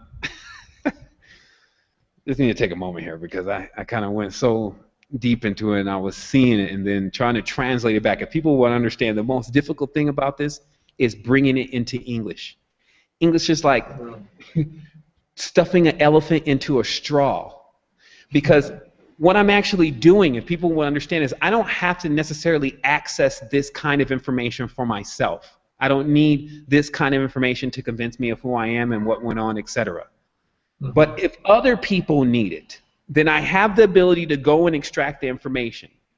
So what I do is I go down this tube, because part of the question early in this is how I'm capable of where's my information come from? Yeah. And it comes from merging two chakras that make everything like a tube. And then all you do is identify the tubes. And this looks just like a star field. It looks like what you see it as dots. But instead, in this 3D vision, it looks like tubes with light coming out the tips of them. Then I can see the tube that's related to what I'm looking for, and I go into the tube.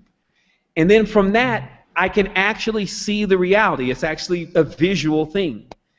But it's all streaming in real time. That's the best way to put it. So what happens is that there's one side of the brain that just shuts this stuff off. It's basically when you think. That's why thought is, to get us back around to what we were originally talking about, thought is dangerous. Because when you think, it shuts down, the tube closes. You can't even see, like you forget. And then you actually are trying to find the tube again amongst what just looks like darkness, right? This is what happens as you're trying to communicate I'll just put it like that. So what happened is that if you read the Emerald Tablets, what you'll see is that Thoth actually was the one that created the big prism or the big prison out in Egypt. That Thoth was the one that actually created the languages that we're using now, because previously there wasn't these kind of languages. Everyone was using like the frontal lobe to talk. Like there was no communication. There was even no need for mouths. Okay? And this is another secret. If you need to understand what the human really is the human's a composite being. Right here alone is one complete body.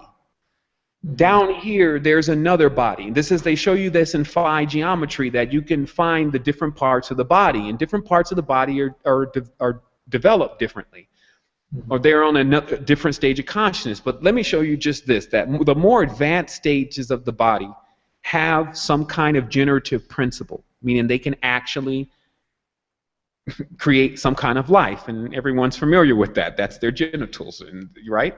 But there's another one on your body, and you are totally unaware of it because you haven't realized yet that your body is separate bodies. And this is your tongue. That your tongue, if you consider that this is a whole body, your tongue is actually positioned where your generative principle would be, right? Right. Not only that, when you turn the mouth to the side, it actually looks more like some kind of vagina than anything. And it's because that we can bring life into worlds through different exponents, I guess would be the thing. We could use our generative principle down here, or we can use the one up here. Yeah. But then there's another one. There's actually quite a few. There's another one at least coming from the head, and this is another way to project and to build things. So what I wanted to explain is that all of these have to do with more superior systems versus inferior systems. So then if you look at the head then and you see that, okay, seeing is supreme in a sense to the the heights of communication. And right next to it is the ears. So the seeing and the ears are one of the most supreme forms of communication. One communication system down is smelling. The sense that, and also there's another sense thing that goes on with the nose. It doesn't just smell, but it can actually sense danger. That's what dogs are using, and that's what even we are using with the major part of our instincts. Okay, so that's another one. Now, the most lowest on the totem pole, though, is who? The mouth. Yeah. So using the mouth as a primary form of communication and a way of transferring energy, you're not using a superior system. So that's the system of Thoth. Okay? What Thoth did was Thoth put everyone on an inferior system. This is the secret to the key of the Ankh, because they know also that Thoth kind of relates a little bit to Atrahasis, and Atrahasis, black genius, actually relates also to Hotep, carrying that key around, right?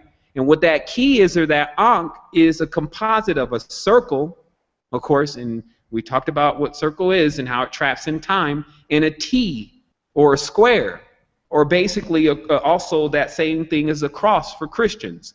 And that these two symbols, the symbol of the circle and the symbol of the cross, are the most dominant symbols in any religion. Because Thoth carries the key to all religions. It's a master key, though. And what this master key triumphs over all of the different systems that broke off from either the symbol of the sword or the symbol of the circle. So, and both of these symbols being synonymous with death. Now, let me show you what circle is. Now, this word "sir" actually means snake. That's where we get the word "sar" from. All you have to do is just take the word "sr" and then you take the letters "sr" and then you put the vowel in between. Because in all these languages, because they're Kabbalistic, they don't have vowels. Okay, so this is the first. This is a quick crash course of how to decipher what's going on in the language, if you may. So you have let's say with this word "sir" and how we want to prove that it's connected to snakes and serpents. Okay. Now, first thing you would do is you would remove the vowel. So in the case of "sir," we would remove the I, and then we would be just with "sr." Okay. Now, SR happens to be the abbreviation for senior, meaning the elder, the older one. Okay, that's in English, right? So now let's start putting the vowels back into SR. We'll start with A. We get to the word Sar, S-A-R. Sar means snake, as in Sauron, who was known as the snake god in all religions. Look up Sar, it means snake. S-I-R, this gives us the word sir. This is why the British term yes sir means yes snake, because they're already in the know about this. This goes back to the Rajas of them understanding this snake and its lordships over the earth. Okay?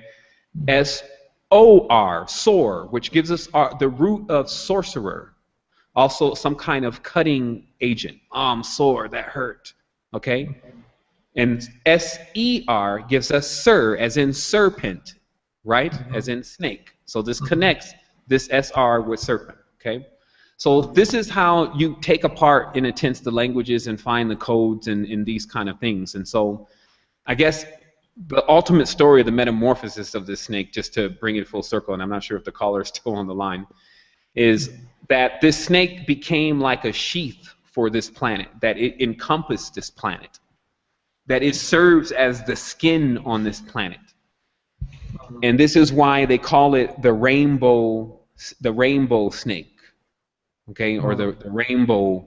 They always talk about the rainbow snake and the rainbow, because the rainbow snake is the aura, or the skin on a planet.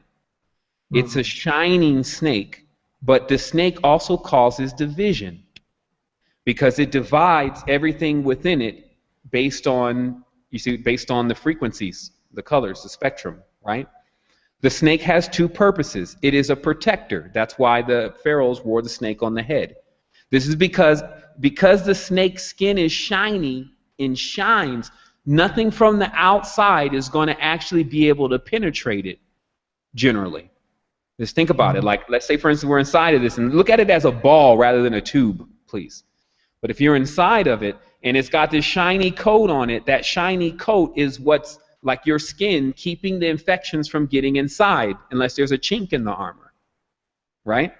And so what happens is that, but there's a double purpose, and this is why it's called serpent, as in the pentagram. It also makes a shell when it does this.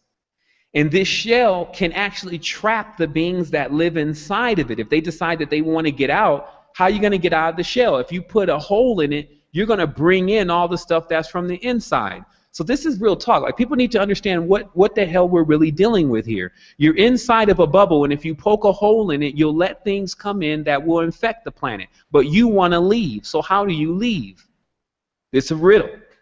You collapse time. You have to be able to teleport from the inside to the outside. You're not going to ever get out there. Like this whole idea of them going in space shuttles, this is why they try to show everyone that crap.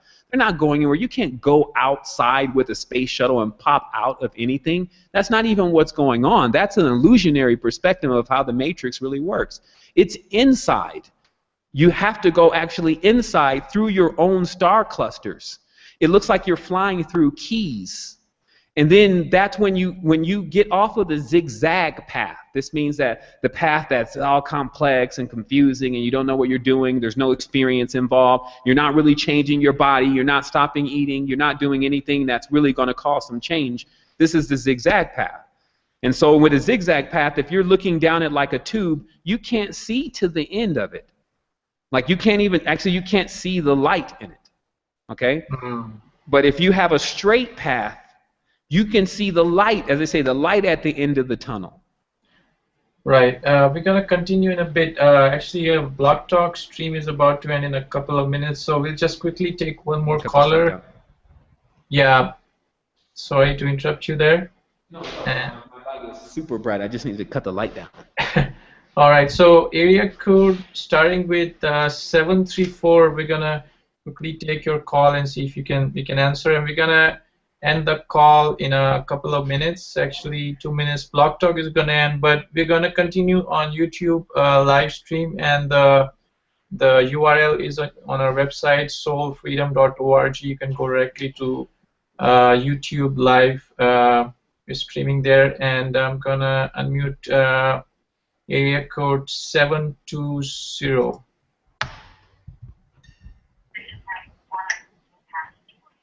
Yes, hi, 720. Go ahead, please. Oh, no, I didn't push one. I'm just enjoying the show. All right, great. Area code 408 again. Let's try. You there? Yes, I am. Go ahead. I just had a question for Sevan.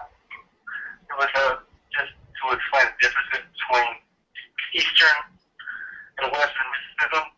Listen to a lot of Michael Cicerio. He talks about not really affiliating with Eastern mysticism. So I just had a question for Sevan and his opinion on that, and why individuals in the esoteric teaching don't really affiliate with these Eastern teachings more than the Dravidians and such. Go ahead.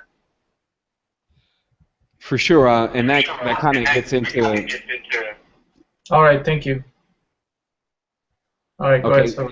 What that gets into the next part of the Thoth story, because remember, this story is really difficult to phase lock, but that basically that there was the creation of these different religions and customs, and that Thoth and the Atlanteans, which were really boatmen that had understood this priestcraft, began to bring this knowledge to different cultures, i.e. the culture of living and the culture of death. So you'll still see the symbols match up all the time with the Ankh. Either it's a circle or it's a cross. Either it's a curve or it's a straight line. It's as simple as that. And then so one culture is taught, especially if they're on the Western Hemisphere where the sun sets, they're taught one system, and then the other culture is taught another. And then as there keeps becoming the population increases, eventually all these forces will have no choice but to be close to each other. And that they will definitely come into some level of conflict because they're actually, like, this is like a circle meets square. And so once this thing happens, though, that there's a birth from that. And so, you know, the controllers, the universe, whatever you want to call it, is used to keeping systems going like this kind of way. Energy through conflict. It's the same energy through combustion, right? Which is the same thing that you see that the car is running on. That's combustive energy. So I believe that when you get into another stage of consciousness, you begin to use, let's say, magnetic energy more so in your states of consciousness. That's when you start really gliding into those worlds, and definitely gliding through this one. Here's the other thing about the interesting thing about Earth is that Earth contains an entire frequency spectrum. So realistically, you can get with individuals that are harmonized on extremely incredible frequencies. And it's important to not see frequency anymore as numbers, okay? Because numbers make you numb. And this is just like another one of the biggest games that I just uncovered, is that this whole frequency thing with numbers. Like, oh, this is 452 hertz, or this is 145 hertz. Now, there's a lot of power in those frequencies, right? But still, we have to realize that what frequency are you really playing? And the frequency that you're really playing is multiple frequencies at one time coming from your organs. But they're all working in harmonics to make one tone. So we can't even say that, oh, that tone is 17 hertz.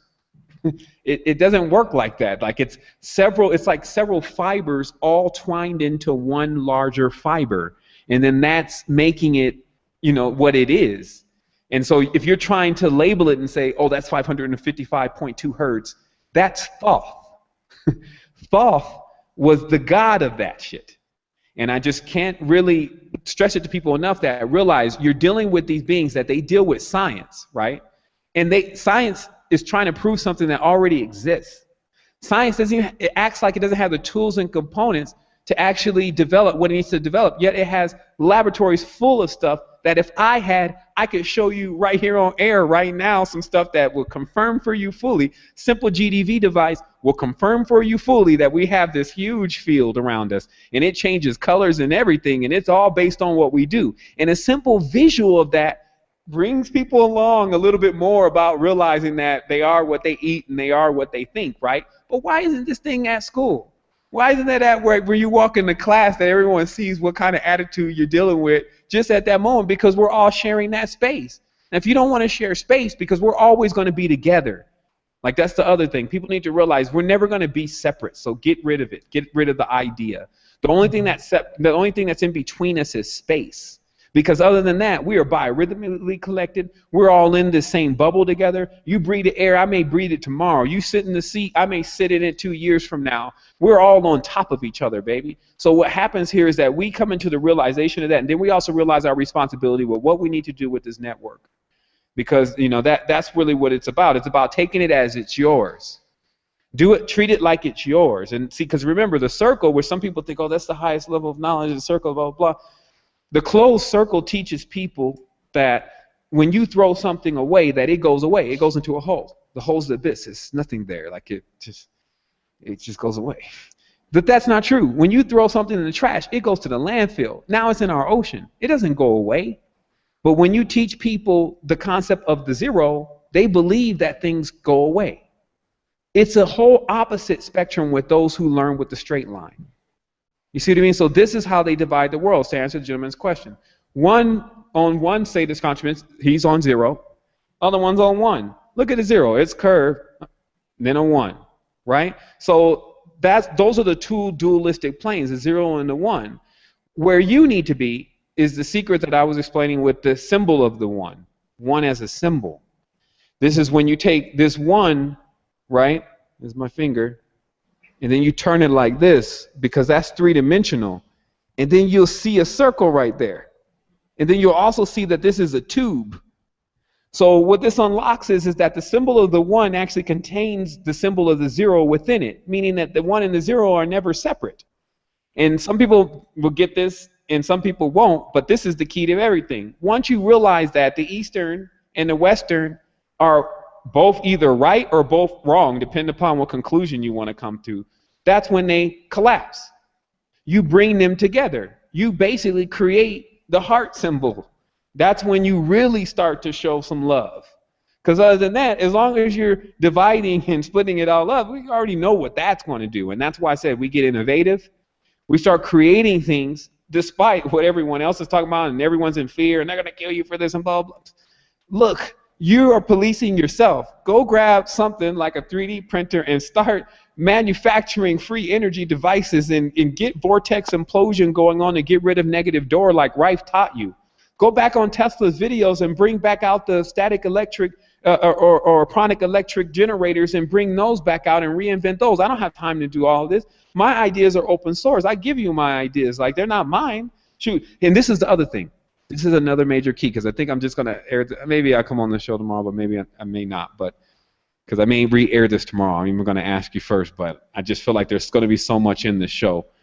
But oh man, let's just go ahead. Let me just take another question. I'm gonna see if I'm gonna air it tomorrow, because I'm trying to not talk about everything from tomorrow today. Oh yeah, definitely. Actually, I think the Blog Talk, I don't know if I can still take those callers in. Let me try to do that, because it says the recording. If they called in, they'll still be accessible. All right, so let's try to do that. Harmony of Being, I think last time we couldn't get that person online, so let me unmute Harmony of Being, and let's see. Yeah. Yeah. Tomorrow's a new day, right? There's going to be more to do. So please. Sure. Yeah. And what's your name again? This is Mike, guys in Fire Dreaming. All right, great. Thank you guys. You're tuning in this beautifully. Okay. Thanks a lot. All right, talk to you later, Mike. We'll take the next call in. So we have another caller waiting. Actually, before we take the next caller in, I had one question here. Or actually, let's go ahead. There have been people waiting. So it's area code 720. Before I do take that call, I wanted to also say that we'll be having these calls for another, I think, 3 or 4 more calls like this. So if anybody hasn't gotten their questions answered, we haven't decided the date yet, but we're gonna post the date soon. So we probably have 3 more shows, because I had a list of questions and they haven't been aired yet. But I will take the next caller in area code 720. I don't know if we took that person on. Let's go ahead and try. Yeah, go ahead. Yes, it's me again. I didn't press 1. All right. I'm listening. Okay, thanks. Okay. Sure, thank you. And then, okay, I had a question about the moon. So you mentioned, and I know David Icke talks about that, and you talk about that too, how moon filters the information out from the rest of the universe before it comes to us. So can you tell us a little bit about how moon has been kind of hacked or hijacked, and how it's affecting us physically, mentally, and spiritually? Sure. Many people have their notions about the moon, because now it's just like it's gotten so crazy. Like, obviously some people say it's hollow, some say it's an artificial body, some say that it was a ship, and just from what I understand about it, from what I feel, like, because that would be where everyone needs to smack themselves for a minute and say, okay, well, what do you feel? And you could tell the moon is magnetic, that's for sure, because especially if you have that kind of energy going inside of you, like a lot of pranic and a lot of good fluids going on in your body, you feel this rise of energy as the moon starts to get full. You also feel this higher level of conductivity, right? So we can automatically say that the moon is adjusting energies then, because when it's on the other waning side, it depends on also your state of consciousness, but it doesn't seem to be that same kind of energy going on. And in fact, you can see that exhibited in nature, where when the waning sides of the cycle of the moon, certain crops and things just won't grow. They need to wait until it gets full again and they start growing. So this means that it's exercising some level of control. Okay? It's as simple as that. And that's why it would start to be called the Lord.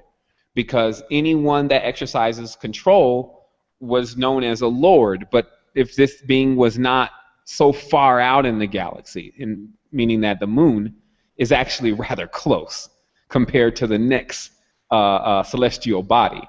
So it seems like, in a sense, the moon is taking a personal interest with what's going on Earth. So I'm just telling you how these people began to realize exactly what the relationship with the moon and the Earth really was.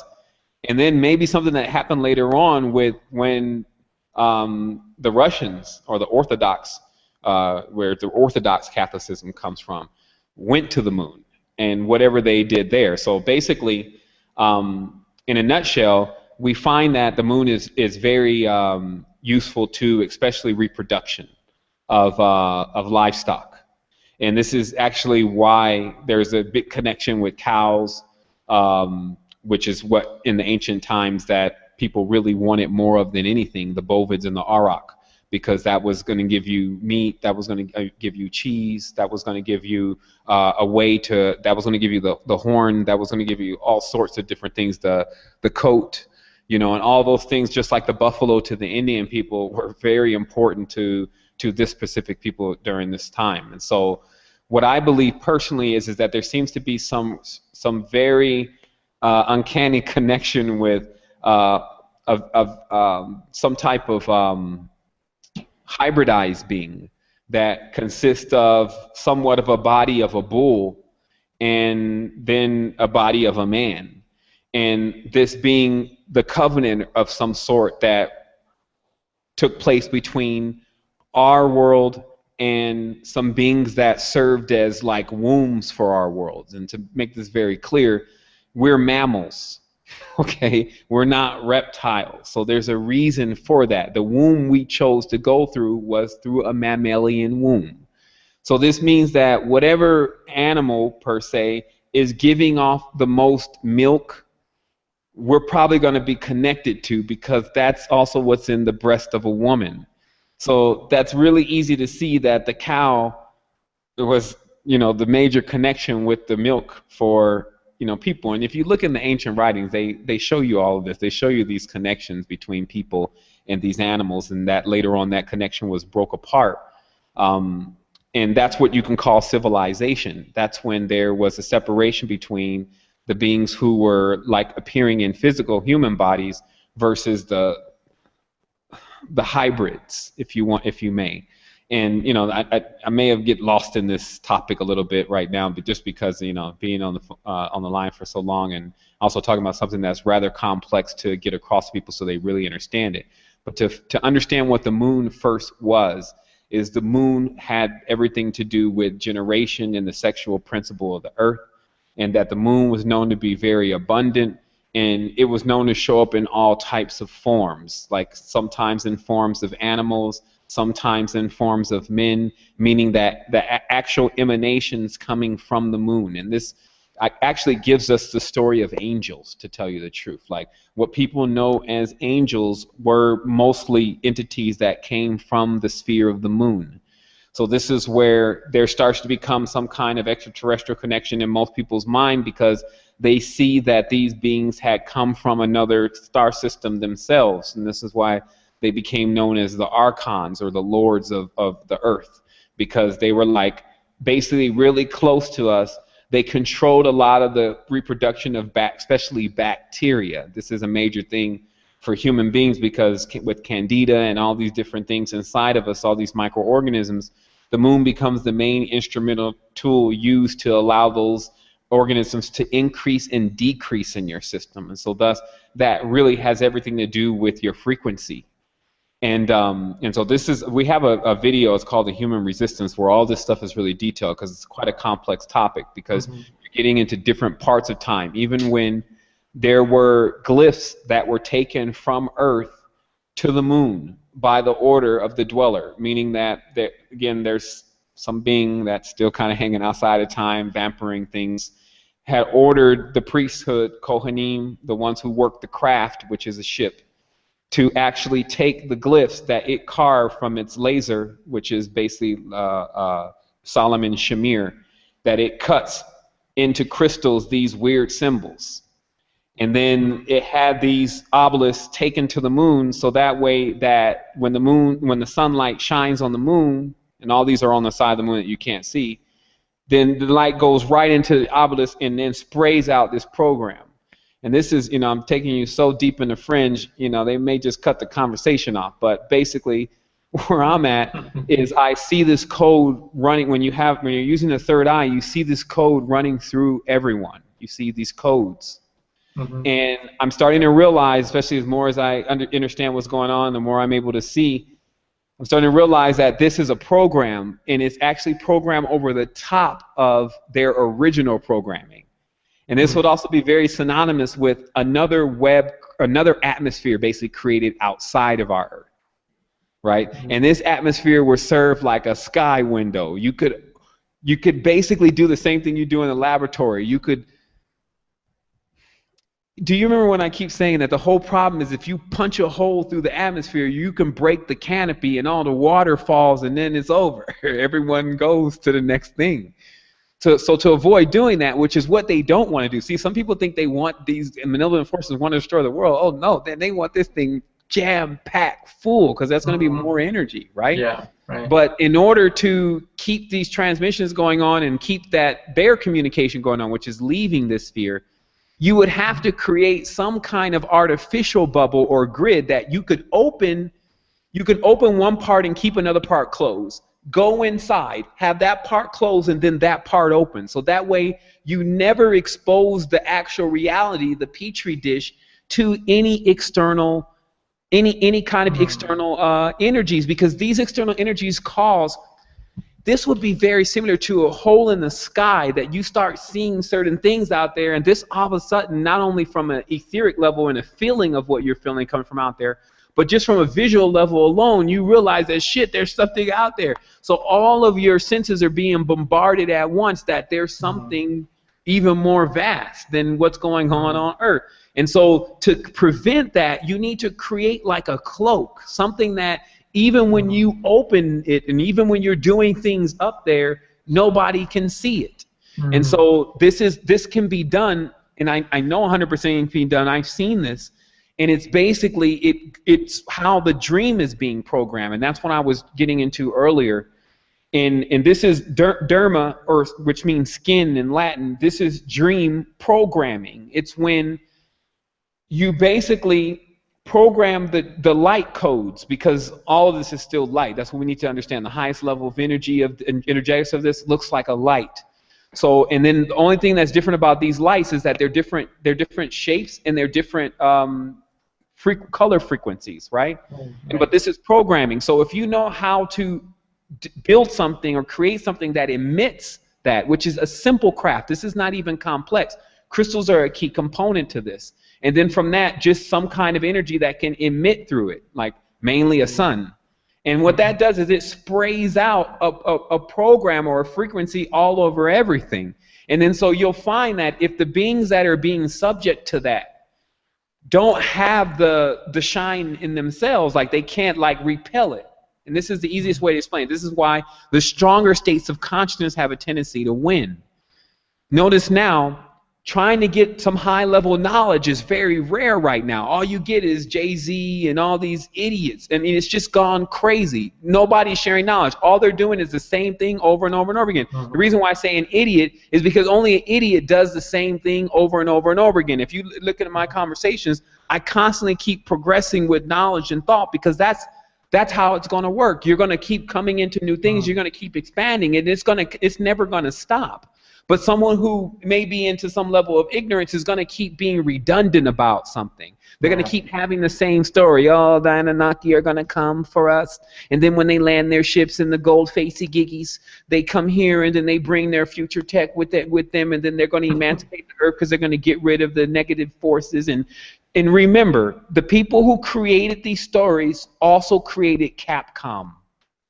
They also created the comic books, Marvel. They created all of that as far as from a literal level, like what they can write, right?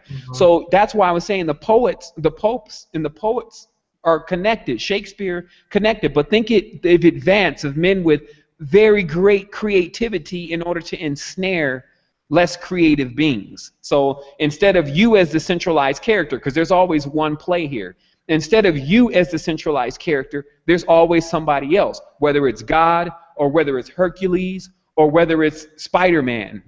It's just not you. right?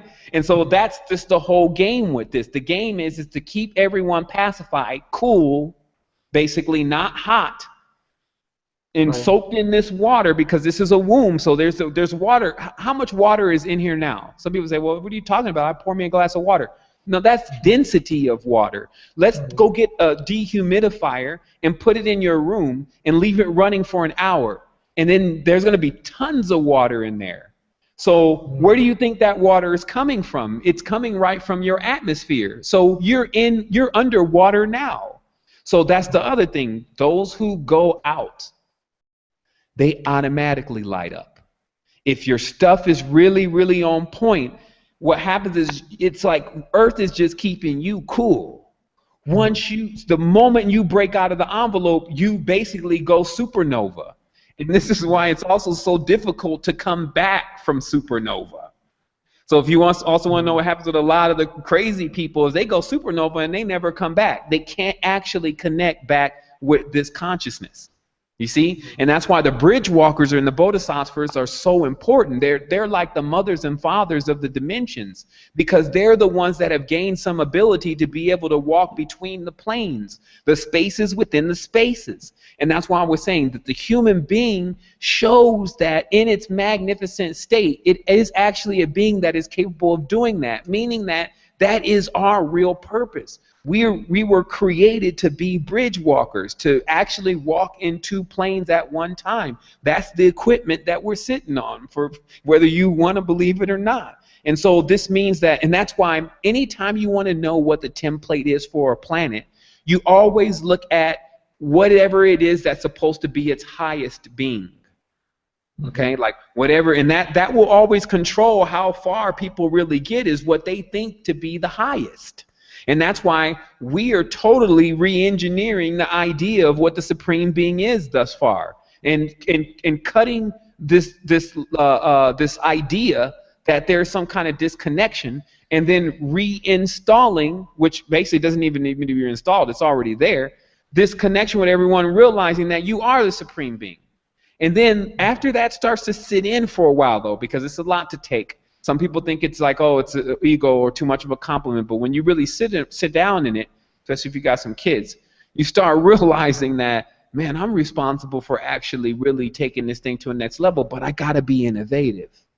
Don't go be silly. Don't go run down there and spend all your time on the corner yelling out to everyone something that they're not going to comprehend and think you're crazy. Man, get so advanced. Like I said, go and you see this whole thing now with this internet and all this information, seize the data. Go through the annual so you can answer all the what's, whens, whys, wheres, and hows of your own wilderness and forest of your brain.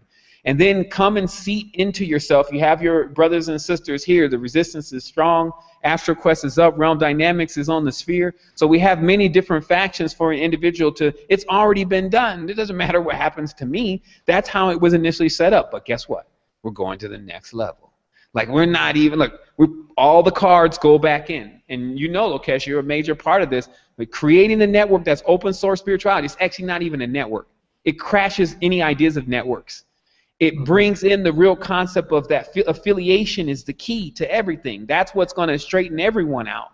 And then that we can keep gliding into this, because you will be so rapidly strong. Shoot, it's already happening. But what you will be doing is linking into an organism that has an ethereal energetic system, not just a physical energetic system, meaning that when you go get a job, per se, because that's closed source, you're not their family. They don't treat you like family. You don't sleep there. Like, it doesn't work like that. And that's the disconnection. So imagine when real firms, real foundations start coming up that have it's like family, and it's family in there. Everyone is on a frequency. Everyone has the best interest of the other individual in mind, because that is affecting their performance. And that is also affecting their status and integrity of affiliation. Meaning that if we watch anything, let us not watch God in the sky. Let us watch the gods around us and each other. And so this is the thing. And by all means, you know, it's going forward. Like, this is not something that I'm proclaiming and what we gotta do. This is what you can do and what you get to do, but whether you want to do it or not is up to you. We're already at it. And like I said, we've gotten innovative. So don't be surprised if I throw out something in the room and it sucks all of the negative energies inside of it, and then I just deal with them later. But don't be surprised if it was done with devices that were so damn simple, it actually makes you realize that all science is stupid. Just as man's knowledge is foolishness to God's, as they say in the Bible. This means that with this distorted state of mind, that's why I was saying, if something was distorted and ignorant in the beginning, and then you go and reinterpret it, what can you really reinterpret it into? So with this state of mind that we've been living in for the last thousands of years, the byproduct of that is the books and the knowledge that we have around us. So we have to be very careful to how much of that stuff we actually even adapt. And so when we go into this next level of things, we have to also be willing to step back into our seat as real creators, because we can create babies. We make ideas, and then we make stuff happen. That's just what we do. So those are facts. So now that we're ready to step into this next system of creation within ourselves, then you see what I mean? You come to the logical conclusions of what you need to do. And also remember, you are what you eat. If you're still munching down on slowed down plasma, it's going to affect you. Like what blood is it slowed down plasma. Even the blood within our veins is only there because we're not the shining one. When you're shine, you can't hold blood. Blood turns into something else. It turns into this light stuff. That's the only expression that we have for it, is it's full spectrum light. This is like the max of what we're able to see and interpret is beyond a certain wavelength. Now we're moving beyond that wavelength, and then we're also seeing how what we're creating is going to be working with this world. And so that's what the bridge part is. It's about having these massive ideas, but also knowing at the end of the day how you're going to have to get back in front of the computer, or how you're going to have to get on that phone, or how you're going to have to get in these streets, or whatever, to make it happen. Because that's what a bridge really is. And I'll say this and I'll be done with it, and we can take some more questions. Think about it. It's not, okay, actually don't think about it, because that's what Thoth does. Thoth thinks about being the bridge, okay? Never realizing that actually being the bridge is a physical thing. It means that you're actually going to be in places and be doing things that allows you to take someone or something from one state of consciousness across to the other side. Because you have to do that because you're this physical body. Because remember, the beings that you really are don't have physical bodies. That's why you're the bridge. You see the role? Like the role is it's really intense, because you're the one they say, but you're going to take the physical body. Imagine just then a whole high council of wise elders, right? And here you come, the young one, right? But you got your integrity straight and you're ready to go into this. They're going to definitely use you as a conduit to bring the massive levels of knowledge. But guess what? There's one clause: through your body. See, because everyone else is going to remain in the high council. You're going to be the one that's going into the crucible. So understand, a bodhisattva was a Mashiach. It was a Messiah. It is the bridge walker, the one who actually decides that they're going to go into the crucifixion, and then likes it. This is another thing. That's why this statement was made. I can take this thing up and take it down anytime I want. This means that you actually are not afraid of death. It doesn't strike you as something that is going to end everything. Actually, it more feels like a process where you're like going to take a shower and renew yourself, right? So this death thing actually becomes like this renewal thing, and there's no loss. So this is what I was talking about when building the projections of, you don't want to get to that point one day and you be laying on that bed, and then the physical vessel then gave up because you done fed it with too much of the slowed down plasma, and then you're all scared, and then you're trying to figure out if you're going to turn back to the dominion, meaning your old religion. Remember, what happens to everyone, especially if you've been involved in a religion, is when you get to that point, if you haven't waxed strong, and that's why now is the time to do it. Now is the time to get the information and fully start working with yourself about what you believe, not later on. Because later on, when you're weak, and it talks about this, if you get weak, this means if you start giving off less light, and people need to realize this is a very serious thing. When you start giving off less light, this is called aging to us, more things move closer to you. Because remember, look what you're dealing with. I already told you that there's viruses and stuff running around, and this is why most people get sick when they get older, because it's their immune system. Look what's happening on a spiritual level. As they're getting older, especially if they're not practicing energetics and cultivation, where the other body is now fully developed. See, what's supposed to happen is When you get older in this body, the other body is actually getting more towards the time of being birthed. So you actually have a brand new body to already go into if you're developing this properly. But if you don't, because that's where you're actually drawing your energy from now, this body. So that's why you want to push as much into your spiritual body and not get vampired all the time from other different energies, pulling all your spirit body out of you, right? Taking your gong, they call it. So what happens is that, you know, so what happens is that when you get older, that this light that you're giving off, the one that I keep explaining to you, that's coming from your skin, okay, that's keeping organisms from invading you, right? It starts to go out. It starts to get dimmer, especially if you've been introduced to the concept of death, the culture of death, which is the culture of zero. That's the culture of the cipher, or the cipher, or the circle. We talked about this earlier. So you think it's going to be the end, you get into this depressed state, you start feeling sicker and sicker. And what's really happening is these other organisms are moving in on you. They're starting to eat up your light and eat certain parts of your light because they're light eaters. So this is a big thing. It's serious. This should keep you on your toes. Like, I don't tell people this stuff to actually scare them. I tell you, man, stay on your stuff. Sometimes this could be like a Freddy Krueger movie. Don't go to sleep. Like, fucking stay awake right now. Like, this is not the time. And if you've been doing anything else, if you're clear enough in your mind right now to hear where I'm coming from, if you've been doing anything else and you've been waiting on that time to get ready to get yourself together, I'm telling you, this thing is ready now. This is it. I've been working all of my life, probably aeons, for this particular moment. I know that if I do not do it this time, what actually happens, because of the parallax and the projections that we're in, you don't actually come back into another world where you remember this again. You actually kind of loop back to beginning again. And remember, people that I'm telling you about this, get this now, because there's going to be all sorts of stuff that's going to try to keep you from overheating, keep you from basically birthing. But birth now, and you'll make it. It's real. I can't say it enough, and it's only because words can do nothing to express it. Words do not give you experiences.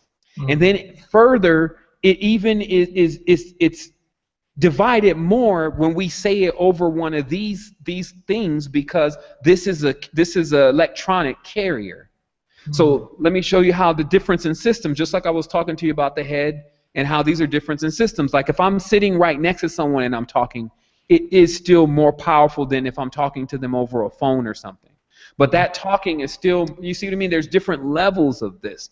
And so proximity and decreasing the space on the biorhythmic planes, and I don't want to make this sound complex, but basically decreasing the space between you and the ones that are harmonic inside taps you into the energy field that is necessary to power you up and to keep you in synchronicity with everything that you need to experience.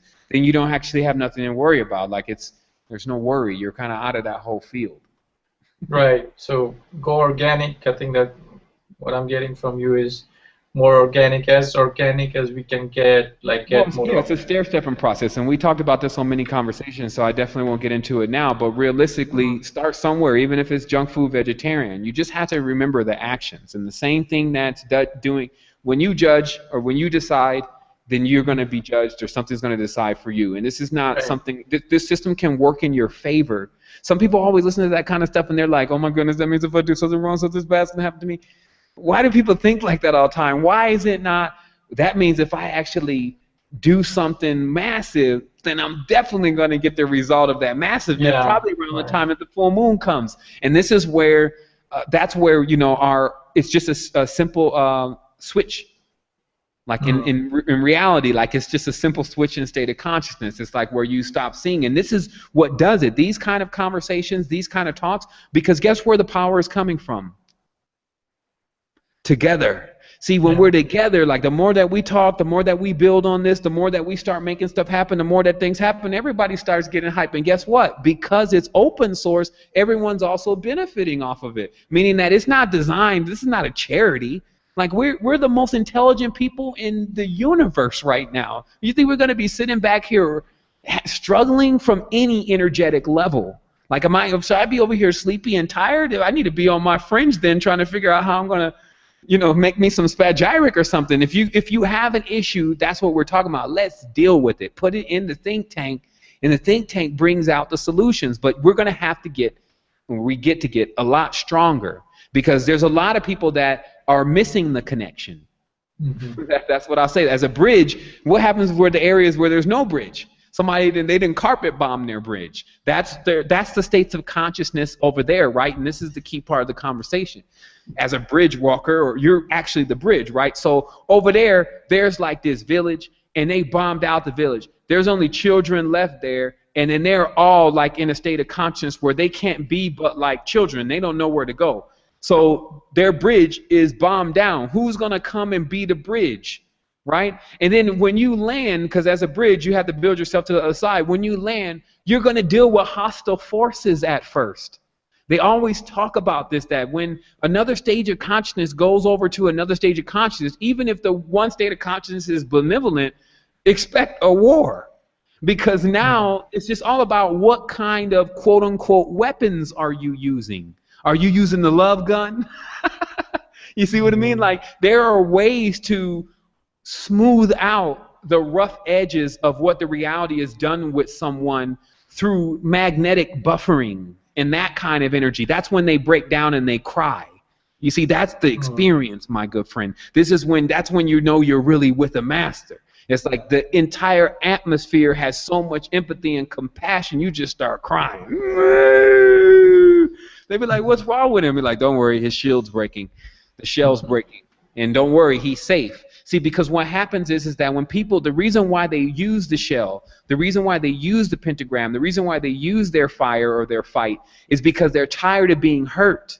You see what I mean? So this is also a great expenditure of their energy. So what happens is they're not allowed to use their energy to bring brilliance, instead bring burning. What happens is that burns the person out. But remember, like, this is when you go into somewhere and you can't even express yourself to people because you know people take advantage of who you are. They won't even understand who you are. You're trying to give them your secret name, your amen, your tone, your vibration, and they ain't even feeling it. They're trying to put you back into Jack and John. You see what I mean? A number, 2, 2, 3, 5. You see? So they're trying to collapse a person back into that. We can't live in that. So here's what it is. And that's why I said I'm back, or forward, as I say. You will eventually die here anyway, right? Peep the game. This is just wake up for one moment. With them doing this to your ilk, your children, teaching them all this kind of stuff, your children is you're going to keep reincarnating back into those vessels. They're going to keep dumbing them out. Then you're going to be more and more trapped, right? So it's going to be a slow death, though. This is the problem with this kind of death. It doesn't end, okay? So we either have that option, or to, while still in our vigor, and this is, I'm talking to the men out there, and that's not a man, I'm talking about mapa, meaning the woman that actually has to be a man because the man has failed, okay?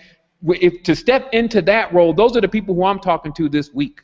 You see what I mean? That's the frequency that I'm on. Be a father for this planet and bring your fire. Let your fire go into your mind and let it take you to your next stage of your innovation and what you really need to do for this planetary system. Accept it as yours. Don't be trying to run off nowhere, because you're going to run in a circle. Everything is a circle, no matter what. If a person takes off really fast in one direction and I start walking very slow in the other direction, we'll eventually meet each other again, because we're on a cycle. So the best thing to do is to break the chain.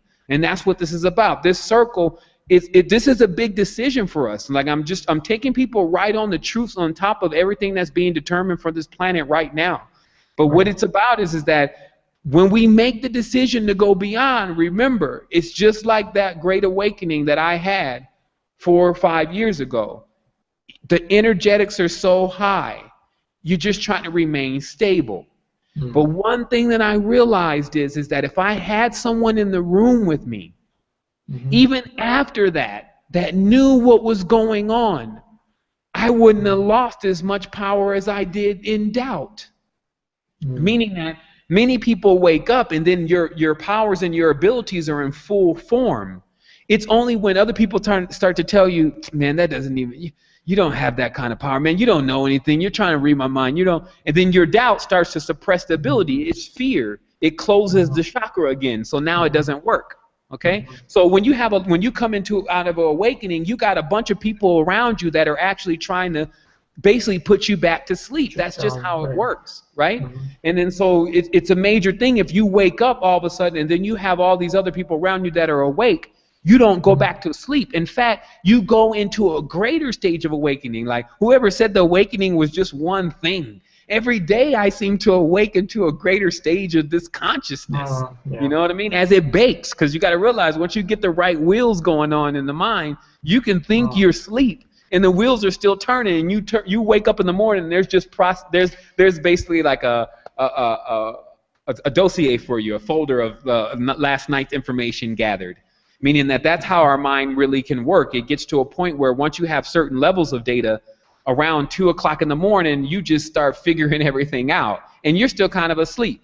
And then by the time you wake up, 9, 10 o'clock, you start having these aha moments. Like you figuring out all the connections with the Sphinx and the pyramids and Thoth and the apes and the monkeys and the moon and the bacteria and the chakras and the gems and the Jews and the jewels and the jewelry and the judgment, the division, the diamonds, the demons, all of that stuff just starts to be like, and you're in the zone because it collapses itself, but you're still here. So that's why I'm saying, if you know all this, I get this sometimes, if you know all this, then why are you still here? I'm here because I know all of this. Like that's what being present means. Yeah, in both the worlds at the same time. Like you can be like in both worlds at the same time, right? It's hard for people to do that. That's what. Yeah, but they do it every day though, right? Like at night they jump off out of this body and they go into this derma or dream auric skin. Look, they even got you in there. Okay, that was the thing. Here's the last thing I need to tell you because it's about to be, I guess we're getting toward the last 30 minutes or whatever, but here's one of the keys. What happens is then if you identify with this Jack, James, John, whoever, right, this thump of vibration that you really are not, that's only a small percentage of who you really are. What happens is you identify with the eidolon, and that is actually the archonic side of yourself. So then what occurs is that because others are worshiping archons, meaning worshiping eidolons and ideas of other people, they can pull you into their dreams. Okay? And this is a big thing. Like if someone says, hey, man, I saw you last night, man, you gave me this knowledge. That's great. But what happens when someone says, I saw you last night, we got into this fight, man, and you shot me? That's not so great. But then that's when but then there's always one that you accept and there's one that you deny, right? I saw you last night, you were great. Yes, that was me. I saw you last night and you were terrible. That wasn't me. You got to check yourself. You see what I mean? So, but what's really happening? What's really happening is that the eidolon, especially the stronger the eidolon becomes for the individual, functions like its own vehicle. This is the idea of who everyone thinks you are, because they don't really know who you are. Especially if you don't know who you are, how is everyone else going to know? If you don't know your amen or your name, how is everyone else going to know your name? The only ones that really know are like your mother. You see what I mean? Because they know who you really are. Like they've seen all the phases, so it's a feeling to them. It's not a name, okay? So what I'm saying is that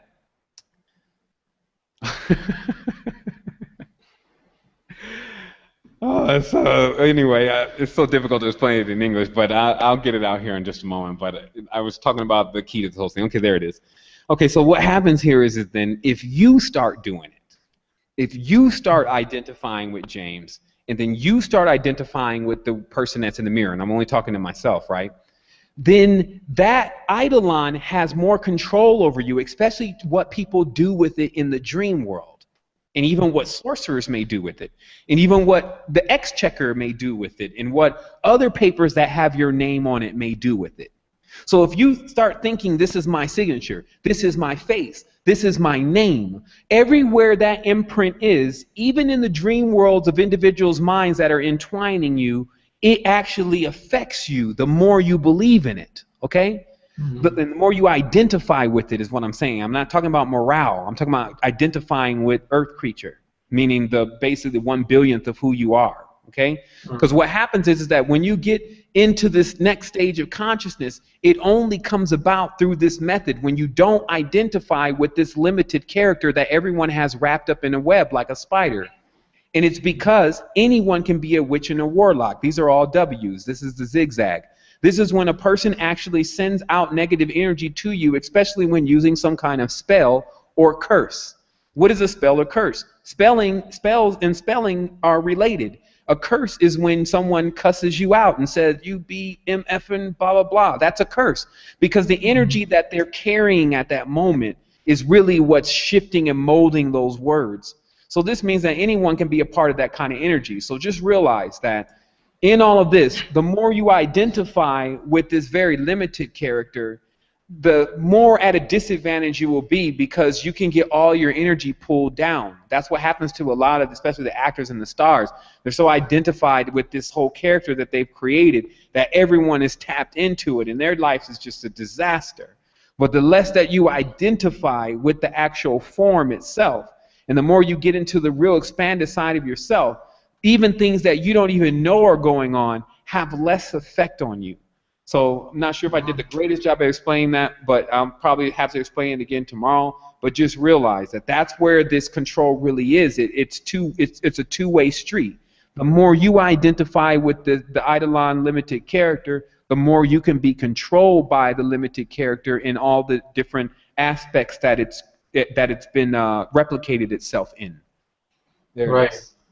Wow. That one you probably had to listen to twice, but there it is. Like that right there is a big key to this. That's the key to clear face. Oh yeah, I probably have to listen to it 10 times before I wrap my head. So where are we at now? I see that we're about 3 hours in. Oh yeah, time. Well, that was just us though, because we were on 20 minutes or 30 minutes earlier. Yeah, we are still on Block Talk and we're still on Hangout. So, nice. Well, like is that all the questions? Yeah, I think we pretty much got most of the people who were online. I see one person who dialed in later on, but I'm not sure it's the same person I talked to earlier. But we're gonna probably end in a few minutes. What we should probably do is just wrap it all up and tell our plans for the future. And you already talked about some of the projects you're doing, and as we mentioned earlier, we're going to have a few more talks later on, because what we're trying to do is try to break it down for both beginners and advanced students, like people who are learning these concepts. And they can really see today's show as like a chapter list, because each of the subjects that were brought up, we skirted over the top of them. Some people may even think that we even desecrated them a little bit because we didn't elaborate on them enough for people to get the balance that is necessary for them to see both sides of the situation. But to understand that there's always going to be two sides. Everything that happens on the planet has two sides. There's always what you think was the positive thing that occurred, and then there's always the other side of the negative thing that occurred. And when you gain this balanced ability, then you actually you can see both of them. And this is how you also keep from burning up a lot of energy, because when you're polarized, when you're stuck on one pole, it's like your foot floored on the gas or your foot floored on the brake. You're either going somewhere really fast and burning up too much fuel, or you're just not going anywhere and you're indefinitely stuck. And so what we want to do is we want to have a balance between this, ease into this. That's the other thing. It's like there's a lot of healing, because this is really like the core, in a sense, of this kind of work as far as what the resistance is delivering. We're preparing people in a sense to be sidereal warriors, individuals who know how to deal with situations that nobody can even see, right? So there's another side to this, because there's also people who are on this line that, that is not where they're exactly at, and this is where the healing comes in. So really some of these conversations could be quite brutal to an individual in that perspective. So that's also what we're doing is we're working more to create things that allow individuals to get exactly what they need, not just being in the stream of it. But there's obviously a lot of us, and I'm one of them for sure, that like being in the stream of the information, the new information coming, because tomorrow there could be something completely different, and more than likely there is going to be. We have an ever-evolving expansion to what we're doing. We're not just, and it could be like a roller coaster for certain people, but others are just used to being on that roller coaster and enjoy the ride. And so I would also say that, as you ease into it, you start realizing that, you're just getting started. So you just kind of like, you take off your jacket is what I'm saying. Like some people stick with their jacket on, their gloves on, all their clothes, or CLOTHES, CLOSE, clothes, meaning that all of our expressions, like our expressions have been completely hindered. Yeah. And it's not saying that we need to go ahead and throw off all the clothes again, maybe, but maybe that would actually make people feel a lot more relaxed. But that's what I was saying about in the presence of a real master, there is a shedding of that shell. You crack, and you have to be real, because you realize how much you've been pretending, but how much you've been not wanting to pretend. Right. To a certain point, like I said, if you have to be in environments all the time where you have to be the tough guy, you want to be the tough guy, and you have to hold up, and then you're just huge shield. Then basically, that's what you are for everyone. You take in all the payload. Oh, they didn't pay rent. Oh my goodness, Quita fought with Jack. Bam. Oh my goodness, and you're taking all this in. They always call you about it, and this is because you develop a shell. So what we're doing is we're bringing those kind of individuals in that are very inclined to dealing with massive amounts of situations. They become bridges in their own environment, and then we're bridging them into the next stage of what they really are. Because in truth, on the higher level with their oversoul, they're doing that same thing on a more vast level. And so if they can connect more with that energy, then they actually have more components to utilize to do things with. And this is what I'm saying, that you're not just limited to the internet and these speakers and all this kind of stuff. You have energy coming out of the hands. You speak things into existence, and they just flourish everywhere. You are dynamo when it comes to energy. So those who are around you, they speed up and they regenerate themselves. Those are the other abilities that we have, and unlocking those in proximity is going to get the world into a totally different stage. And this is also not about kicking someone down the curve that may have done something in the past that actually caused the world to be in this situation. Because I think that everyone personally, if you really know what I know, is doing something to doom the world, like baby Illuminatis, I call it. So the reality is that whatever the kind of situation the person is dealing with, we have to be innovative enough to be able to be the true shamans, true physicians, whatever, and be able to cure those kind of ailments, because those are the more critical stages. So who's the real doctor then, is what I'm saying. The guy who just wants to deal with headaches, or the guy who wants to deal with the bypass heart surgery, right? So what would that be equivalent to on the spiritual plane? Who's the real doctor then? The one who just wants to deal with the so-called saints, or the one who wants to shape up demons or diamonds? You see what I mean? So that's when because if you can do the other one, like if you can shape up demons and diamonds, you definitely can do the other one. And so that's the kind of training we want. It's like if you learn how to do this, then all that other stuff is going to be super simple. This is like if you learn how to lift the 200 pounds, 100 pounds is not going to be a problem to lift. You can probably run with it. So this is what we're talking about. But actually, there's no more talking. Like we're in action. And also I feel we have to pick up the pieces we need. We all need different pieces of the puzzle, and that's where we're getting to, where we are throwing in both basic information as well as advanced. So people who need the basic stuff, they can go with that, and people who are already gone through that, they pick up the advanced stuff, right? And that's what visual knowledge assists a lot with that. Because it can bring a person, especially if you know what you're doing. Like visual presentation is not just about matching what you're saying with the words. It's also understanding the entire rhythm of what you're presenting and to feel the audience. And so, but it's possible, because when you get into the complex topics, because my mom said something the other day, and she said even with some of my work that she didn't necessarily agree with, it was because that she was listening and trying to interpret it at the same time.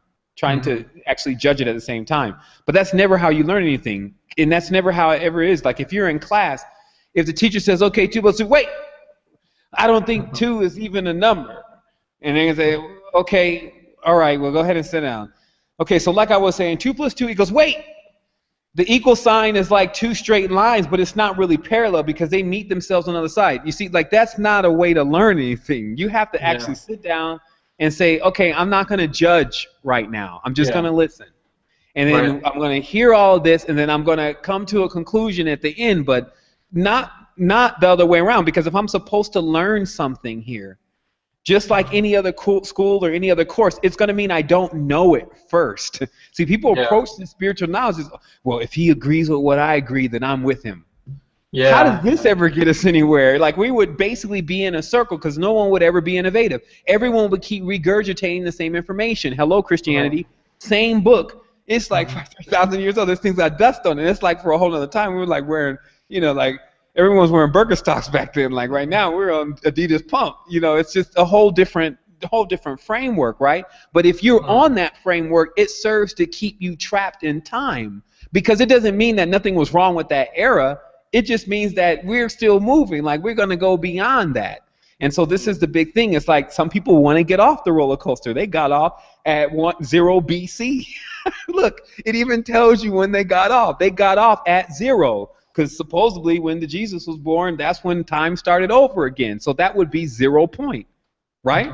So people need to understand what they're talking about. They hoop and holler about the 0 point. They act like they go out to the pyramids and they feel what it's really about, never realizing that the Nubian pyramids and really what's Upper Egypt was the ones that really pushed out energy, while the ones that were in Lower Egypt sucked in energy, because that's the difference in the geometry. But you would have to be living it, not studying it scientifically, to be able to really feel it, right? Because that's the only thing that's going to have value for you. Because when you're laying down on the bed, and like I said, maybe if the Philistines are upon you and it's ready for you to check out, it's going to be very difficult for you to associate what you read in a book only and never talked to or never experienced with such a real moment.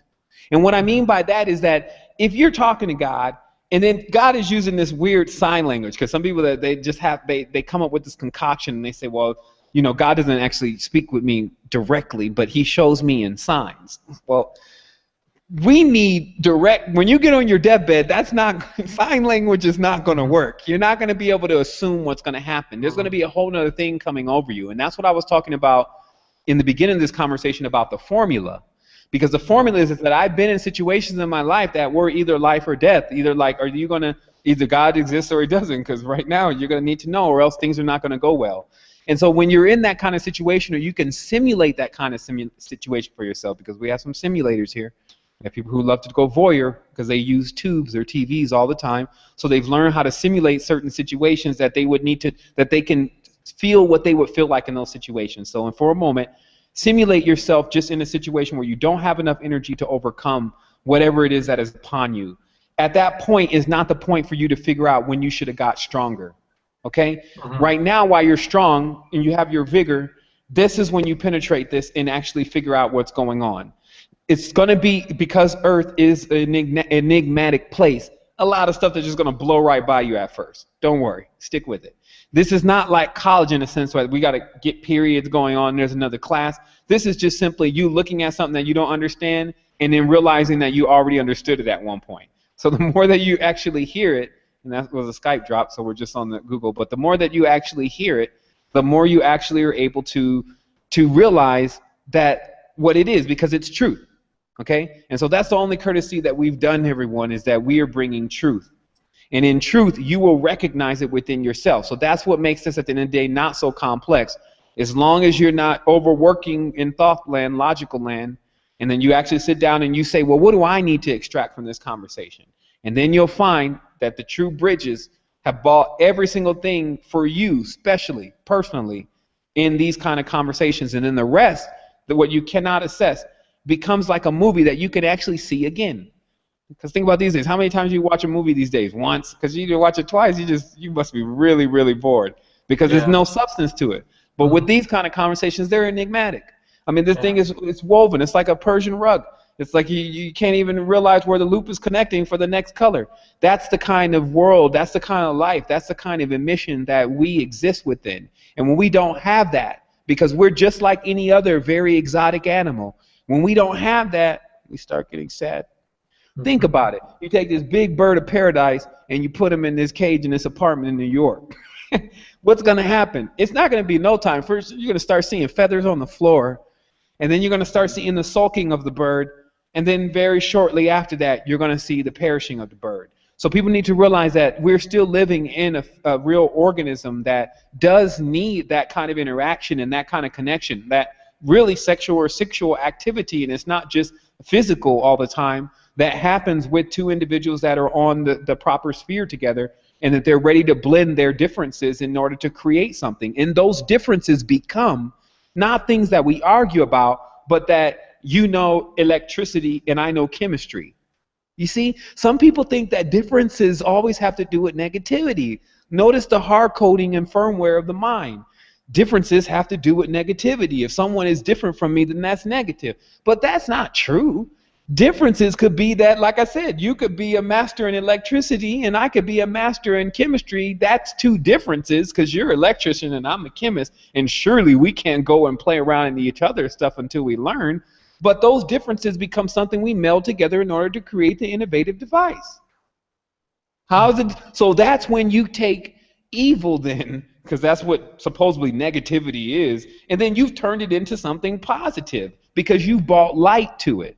Now, notice this then, the last riddle, the plus and the minus sign, and this shows us again that the language in the reality right now is hard coded for you to believe that what is positive is dualistic and what is negative is together. And let me show you. It's basically how everything is backwards, even the words backwards. BACKWARDS, WARDS, drop the A, put the O in there, WORDS, that the words are backwards. So the entire reality is moving backwards. So how you can see this, not only just with the even and odd numbers, which you'll have to catch the next show or last show when I explain that, but with the positive and negative symbol is that when you look at the negative symbol, what's supposed to be negative is one straight line.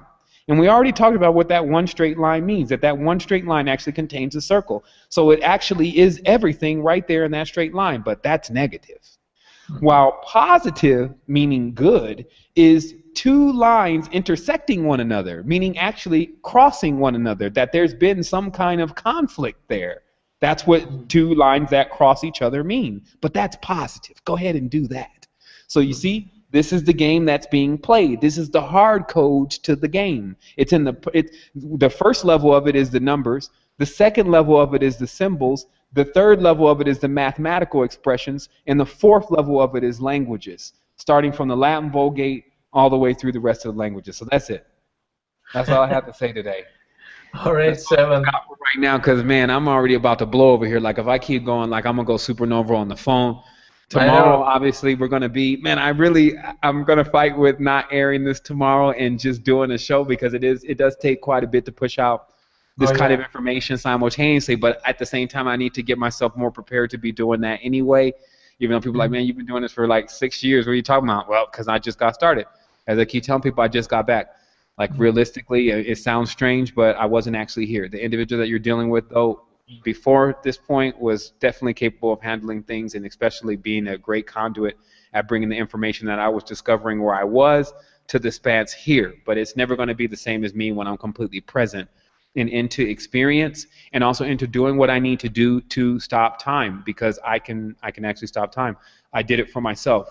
And I also said this year after the New Year's that this was going to be the last year that I count time, that somehow I was going to find a way to actually usurp time this year. And I've done that because I discovered the unbegotten, which is the space that you have no senses in, which is why you can't divide it and why you can't perceive where you are. So this also lets me know where the reference point is for the bridge of how to go from being in the Zen, which is basically non-identified, not attaching to anything, to be into vast face, which is basically to know everything but mainly truth, and how all the dimensions connect, and how really as above, so below, if you can mine it, meaning that you have to have the type of mind, body, and soul that can penetrate the knowledge and the information that's being delivered to you on this particular plane, because it is a little further away from the original emission point to where things take place. And so just remember, getting to the control point of yourself allows you to see reality without distortion. When you're only seeing from this reality, not using your third eye, but using one of your lower chakras, you can see things in distortion and division, because that's what the different frequencies are. They're, in a sense, filters. So that's a big thing, you know. Yes. Even that one point right there, that little 10 minutes. Yeah, I know. So it was great chatting with you. I know we could go on and on for hours, but we're gonna continue again. Just to let listeners know, probably we're gonna have this every 2 or 3 weeks, and we're gonna post it on our website, soulfreedom.org. And why don't you just give us quickly your websites, and then we'll be done. For sure. That you can definitely check us out at resistance2010.com, and also astroquest.tv is where we air the show. That'll actually be tomorrow. Yeah.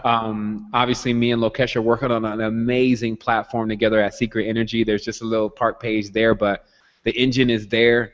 and we're going to be brightening this thing up, and we're going to be creating more things that allow people to interact with each other, and to do this thing and collapse the time, because to collapse the time is to collapse the prism.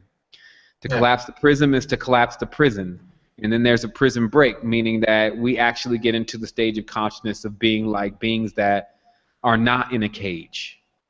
And so imagine how I'm going to run around.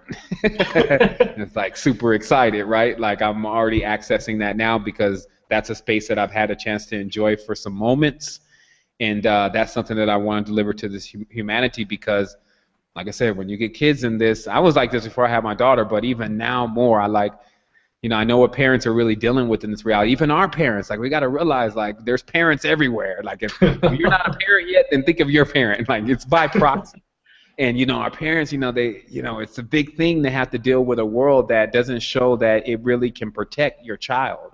But if that happens, and when that happens, there's this comfort that goes over all of the elders and all of the land and all of that, like the weather and everything just gets, everyone starts zoning in. They call that gelling. It's like everyone starts to really feel each other and realize each other's purpose. There's no walls of communication, that's blocked. So, that's what we're talking about. So 3 hours has kind of got me ready to run around a little bit. So I'm about to get out of here. It was fun, Sevan. I'm looking forward to all the upcoming projects and shows. I'm very excited to work with you. It was great chatting with you. Man, likewise. I do appreciate you hosting the show today. And obviously, it's been an awesome transmission. It was a great pleasure to be able to deliver that message here.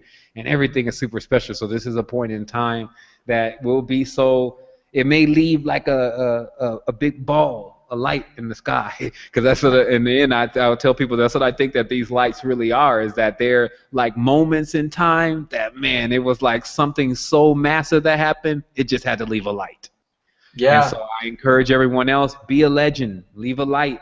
When you leave about this thing, put your print in it and let it be for the innovative greatness that you brought to it, and how you completely metamorphosize the entire reality. Clean the oceans and all of that, clean the land and rejuvenate the deserts before you close the door. Because the men that did come before us that tried to put in certain levels of the abilities that we have showed us that there was the ability to do that. We can change weather with a small device. In a desert, all of a sudden the clouds start forming over it, and then it starts to rain and things starts to grow again. And then as far as this power and this electricity through this oil, Tesla had already showed them how to send wireless power using thunder. Because thunder is such high voltage, but it doesn't damage us. So this means that what it powers doesn't damage us. Like the monitor, if we still chose to use liquid crystal displays, the emission coming from the monitor, because of using electricity from the cosmos, it wouldn't be this kind of emission, because it's the same thing that all these devices are doing. They're just emitting what they're being fed with. So when you run a device on magnetic power, it doesn't run the same as a device that's run on electric power. So this is just when you start studying real power, that's what's up. Yeah, we're going to do that together. And just for listeners, you can also tune into the show again at YouTube. It was airing live, but the recording is going to be there at the same URL where you saw the YouTube live stream. And again, Sevan, thanks a lot, and I'll talk to you soon. Namaste. Thank you, everyone. Thank you. Bye-bye.